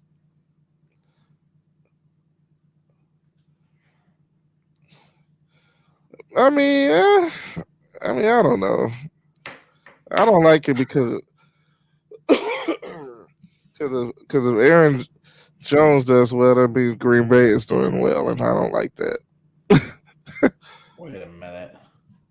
God damn it, real Tony Montana. Get out of the stream. Sorry for yelling. I'm going to take my guy Rondale Moore, pair him up with Kyler Murray. Dude's big time talent. That really pissed me off, Tony Montana. Like, you pissed me off big time there. Don't ever speak to me again.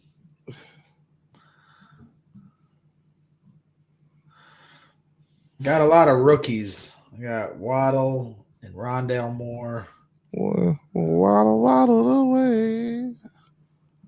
Waddle, waddle. Somebody could have Kirk Cousins. Oh, what? He's still available?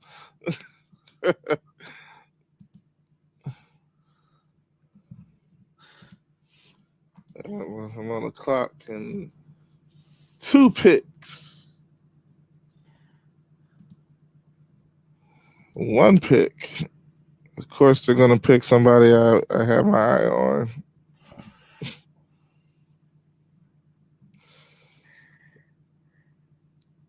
Yeah, I'm going to pick this.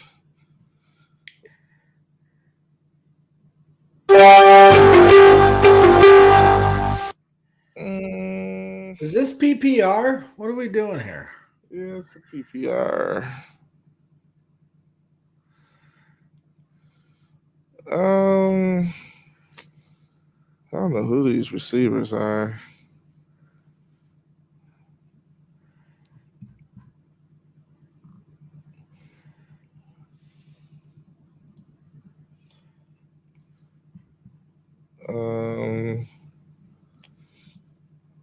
Really pissed me off that you took Mooney. Like, I didn't appreciate that.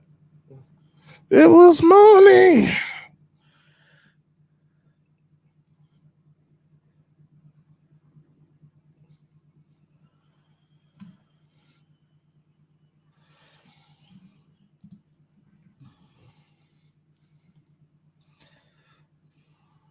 Carmen Casino.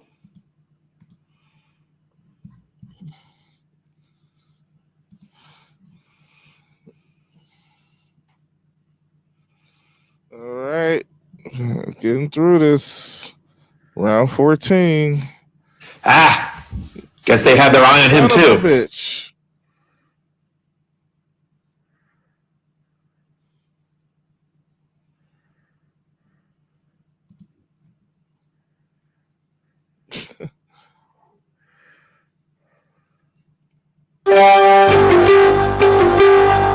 They're flying off the board now. Yeah. Matt Ryan.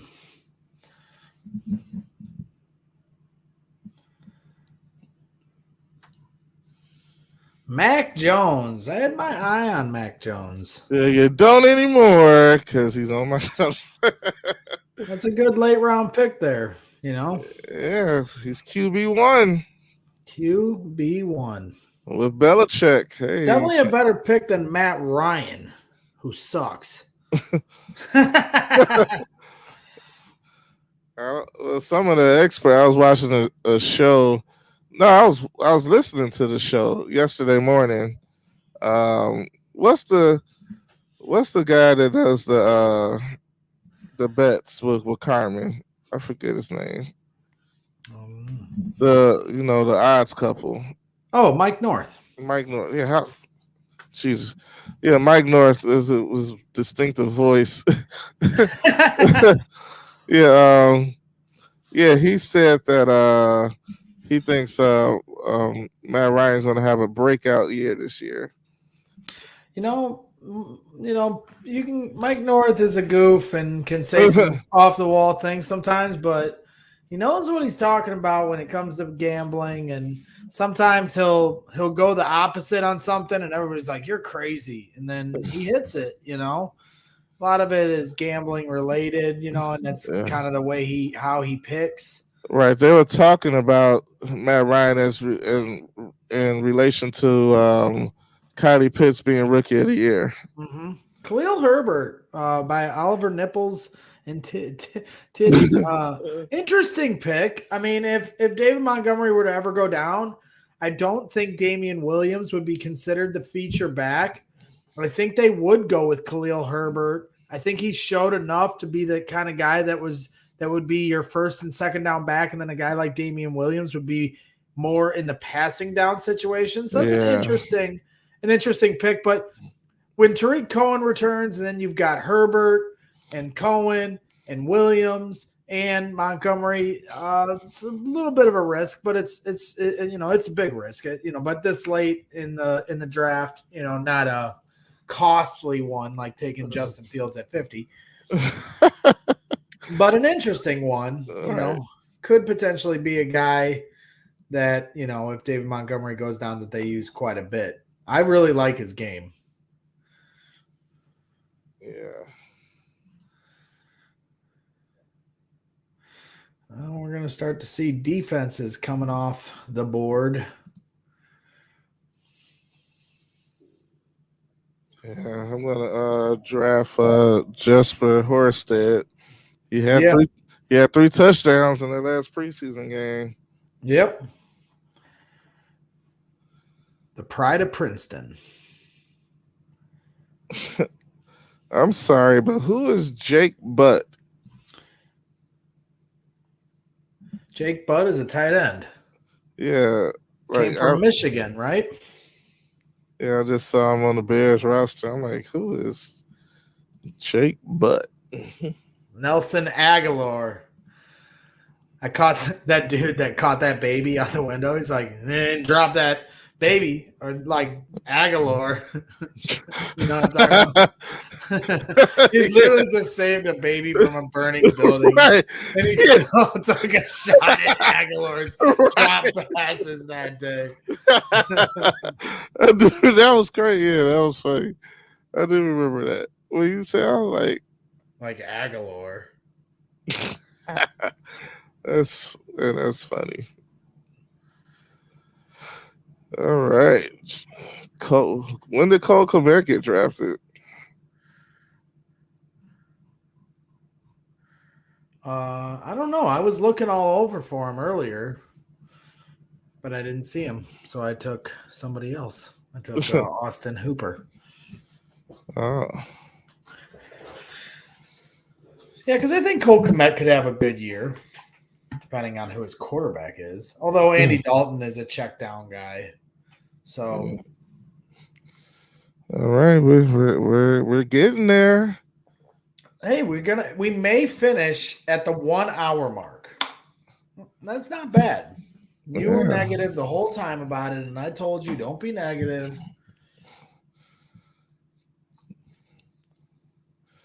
I can't help it. I've been talking to Will too much. It's contagious. See, Will, a 3 hour show, and you weren't even on here to get triggered. He's not even in the chat. All right, he's on some yacht somewhere. This is your yacht. This is my yacht. Jesper Horsted taken by Campbell. Oh man, that's hilarious.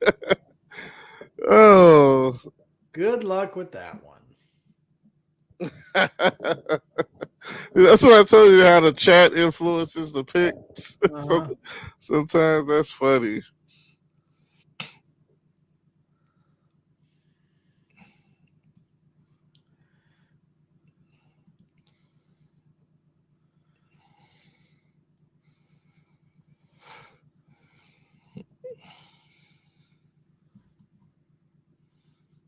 Let's go, Tony.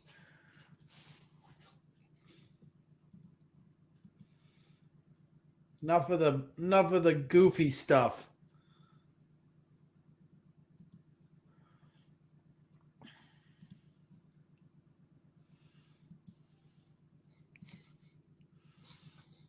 And we'll have 5 more picks. What should I do? What do you do? What do tigers dream of when they take a little tiger snooze? Do they dream of mauling zebras or Halle Berry in her Catwoman suit?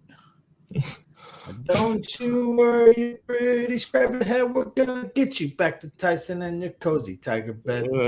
Then we're gonna find a best friend Doug, and then we're gonna give him a best friend hug. Doug, Doug, Doug, Dougie, Dougie, Doug. And if he's been murdered by a crystal meth tweaker,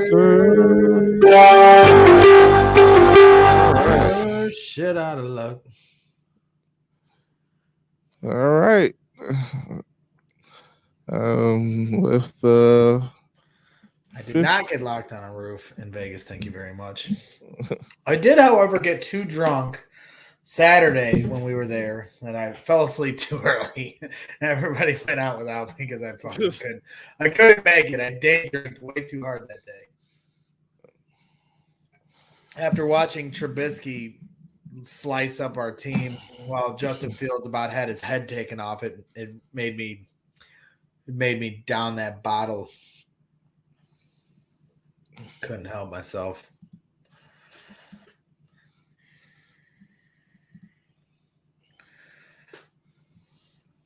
Yesterday was a good day of football. Georgia, Clemson. That was a hell of a battle. Trey, did you watch any of that? No, I did not.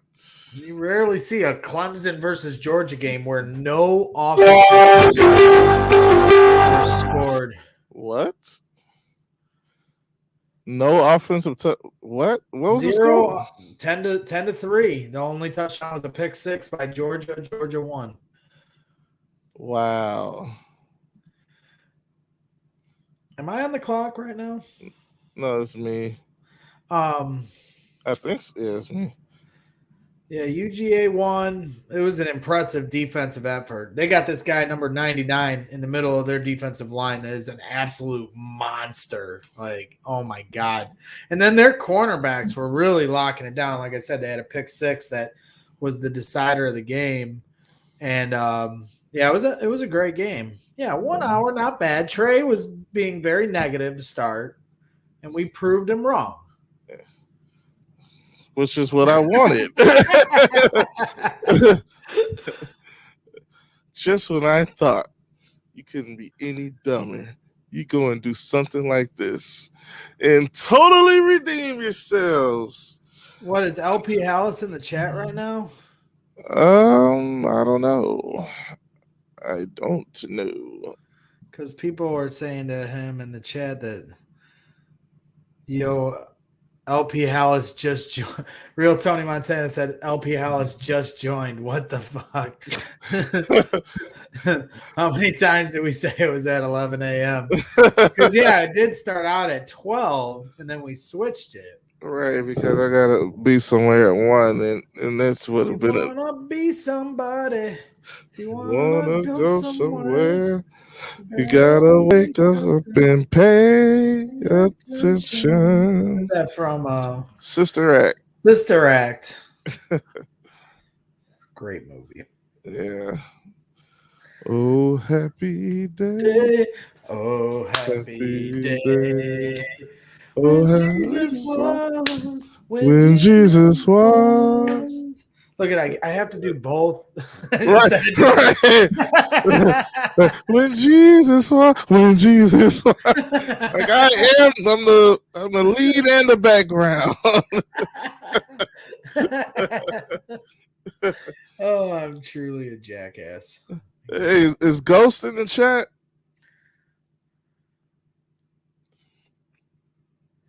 Who am I taking here? I guess I got to take.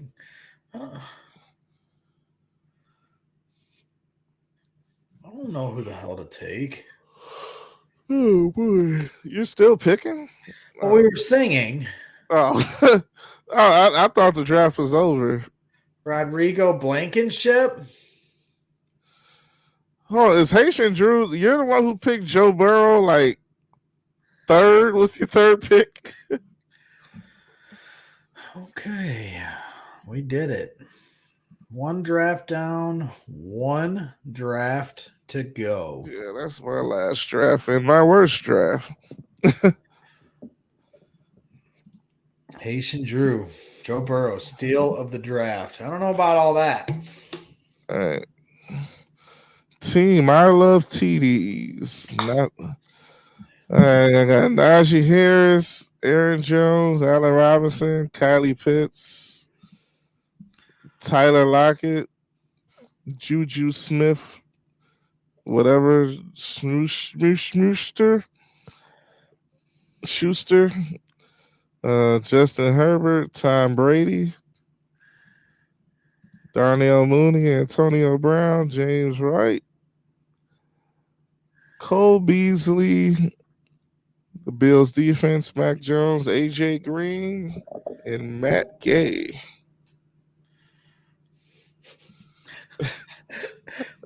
I just think of Blue Streak when Dave Chappelle is arrested. He's like, I don't know, sir, but all I can tell you is that he's gay. Gay.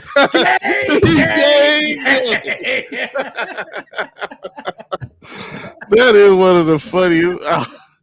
All I can tell you. If I don't get out, I'm talking. Right.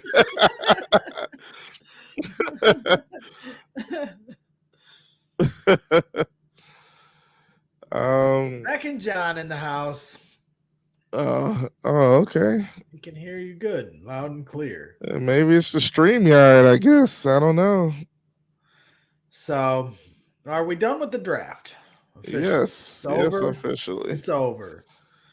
Well, we appreciate everybody hanging out here today. We're going to let Trae get to it. You know, it's been a long 3-hour show, lots of action. Jeff Meller came on to start, give us some fantasy football advice and explain himself for not paying up in his fantasy leagues. Had a great time, 30-minute session with Mr. Marc Silverman, doubled up on his 15-minute promise. So, not my fault, though, Sylvie. I blame you and Trae. I wasn't even talking. I was in the back. What you got there, Trae? What you got there? Do you remember these shoes? Yeah, it's been a while, but yeah. Yeah. All right, I got these. I'm so happy. Finally get these in my size. They're big shoes. Yeah, we're size 14. Oh, you know. He's like, yeah, this is a size 14. No big deal. Yeah. No big. 1995 right here. There you go. Grant Hills. Hills. That's what I was wondering. Yeah. Awesome. I was looking for these in my size for like a year. It's just a nostalgia. I love, like, you know, I was like in 8th grade when I got these shoes and just getting them again is pretty cool. They weren't size 14s back then. It was crazy. I was a size 13. Good Lord. Yeah, like my shoe size stuck with my age up until I was 14, and then jeez Louise. They stopped right there. Chubbs, you're supposed to be on my side. Like, you're my loyal viewer. Back when only Chubbs would watch this show. And now he's turning on me. Now that we have an audience in the chat, you know. I feel like this is performative, you know, art here from Chubbs. He's trying to show off to the rest of the chat by being mean to me. Don't give in to everybody else. You can stay loyal and have my back. Very few people have my back. You saw Sylvie busting my shit, you know. A whole chat busted my Will bust my shit. I got this guy on Twitter. So, yeah, those are nice shoes, though, for sure. I've never been much of a shoe guy. You know, I never got like Jordans growing up. I always just wore the K-Swiss specials. So, but you know. With a pair of classic K-Swiss. These are probably the most like check these out. Like, I was showing the shoes off the other day. That's why they're all right here. Dang. All red Air Force Ones. Red all the way around. Man, with the green screen, they look like they have like a glow around them. All right. It got the glow. Just let your soul glow. Just let it shine through, yeah. All right, nothing wrong with K-Swiss. Shout out to Faye. Shout out to everybody. Shout out to Chubbs. He does always have my back. I'm just giving you shit. K-Swiss and Avias. Yeah. And LA Gears. I had the light ups. And I had the Pro Wings, the XJ 900s. Mm-hmm. Yeah, man, it's so crazy. Like I know, like fashion and shoes is like way deeper with the kids now than it was with us. It's like we used to wear we liked the Jordans, but we used to wear the Pro Wings. Well, yeah, you got the Pro Wings from Payless. Like, yeah, me too. And with the British Knights and the LA Gears shoes, we had all of those because we used to tear our shoes up because we were outside running all day. Right. So they weren't going to spend all that money on shoes and stuff. So I mean, it's like what's crazy is that my sisters, like when people be like, yeah, you were spoiled. I didn't even realize how spoiled I was until I was grown. Like, cause my sisters would give me the Jordans and stuff. And when I was younger and I just like, all right, they're cool shoes and stuff. I was excited about everything, when I was a kid. Right. Yeah. It wasn't like, we didn't we didn't shame anybody for wearing Payless shoes and stuff like that when we were kids. No, only the lucky ones had the Jordans and shit. Like, it's not like nowadays where it's like a race to get it as soon as it comes out. Yeah. There'd be like one kid with the nicest shoe. The Right. rest of them were just wearing the regular shit. Yeah. Right. Yeah. Never got into it. I never did. You'd think I'd been all over because I was obsessed with everything Michael Jordan, but I just didn't for whatever reason. Right, yeah. I just wanted a clean look. I wasn't into all the traffic. Right. Yeah, I did. When I was in high school, and I was like FUBU jersey crazy in high school. I had every. Jinko jeans. Jinko jeans. Remember the Jinkos? JNCOs? Oh, yeah, I do. We called them Janko. I don't know if that's what you guys called them. Everybody would wear the Janko jeans. I didn't. Yeah, my mom used to take me to JCPenney to get jeans and stuff, and it was always like those like the Levi jeans and on sale at JCPenney. That's something for me. And my sisters, they were the ones that were in the fashion. They used to give me the Jabot jeans and the Guess jeans and stuff like that. And I didn't even know what I was wearing at the time. I'm like, okay, they're pants, And when I look at pictures I'm like, man, I was G'd up. I was like, man, I got the Jabot. I had a Guess watch and the little gold chain with the Guess charm on it. And I was like, what? I didn't know what I was doing, but when I look back, I'm like, man, I was pretty fly right here.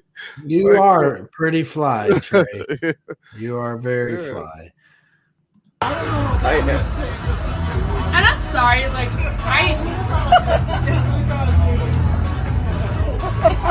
giving Leno way too much grief. That's right. Yeah. You got the hot feet. Yeah, I was being good. Right, next time, all right, Sylvia's birthday party. You're going to cut her off. Yes, we are going to. Dance off? You want to dance off? Dance off. All right. Yeah.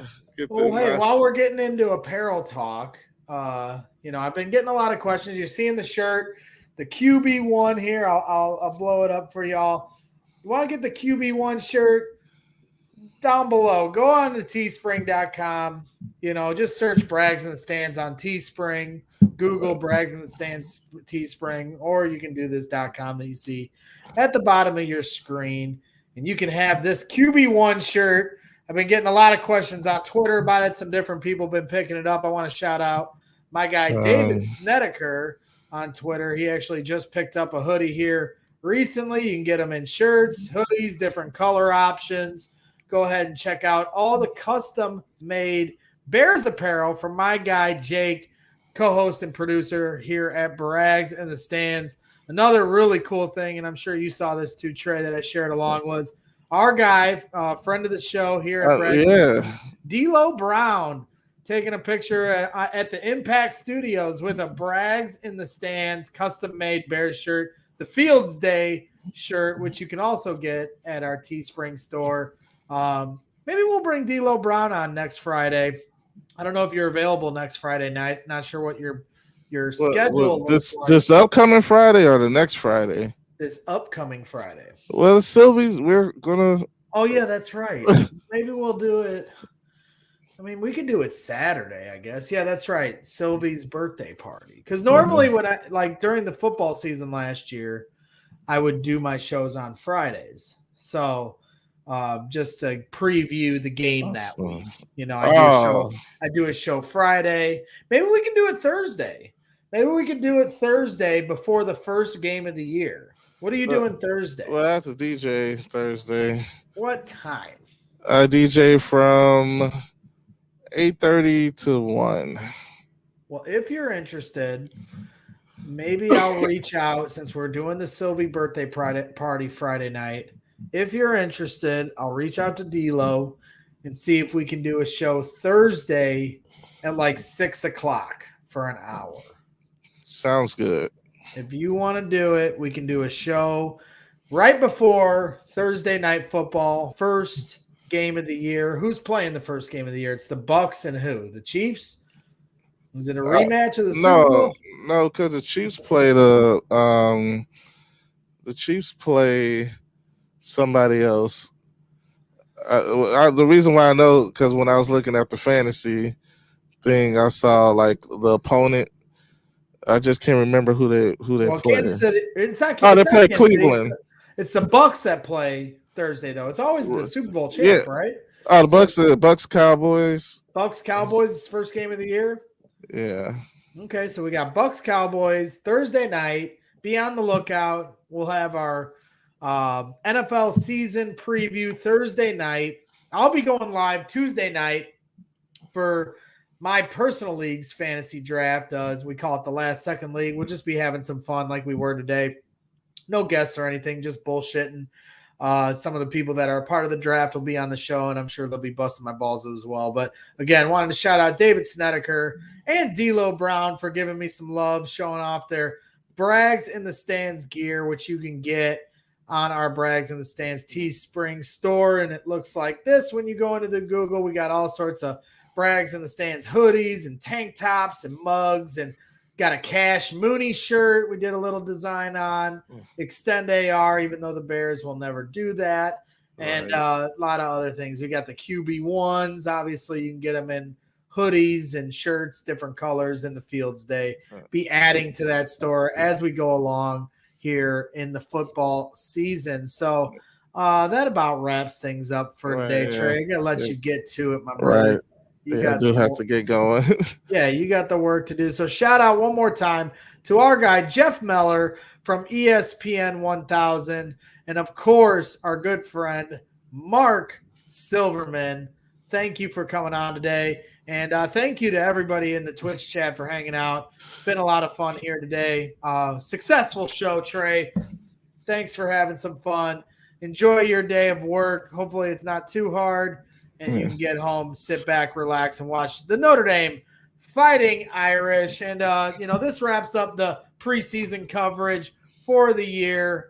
Really appreciate everybody's support through the training camp coverage and everything else. So that will do it for that. And now it's on to the regular season and when Justin Fields is going to start. So we shall find out. So for Trae Tunes, I'm Gregory Braggs Jr., and this is the Braggs in the Stands Trae Tunes Show crossover. Have a good day, ladies and gentlemen. All right.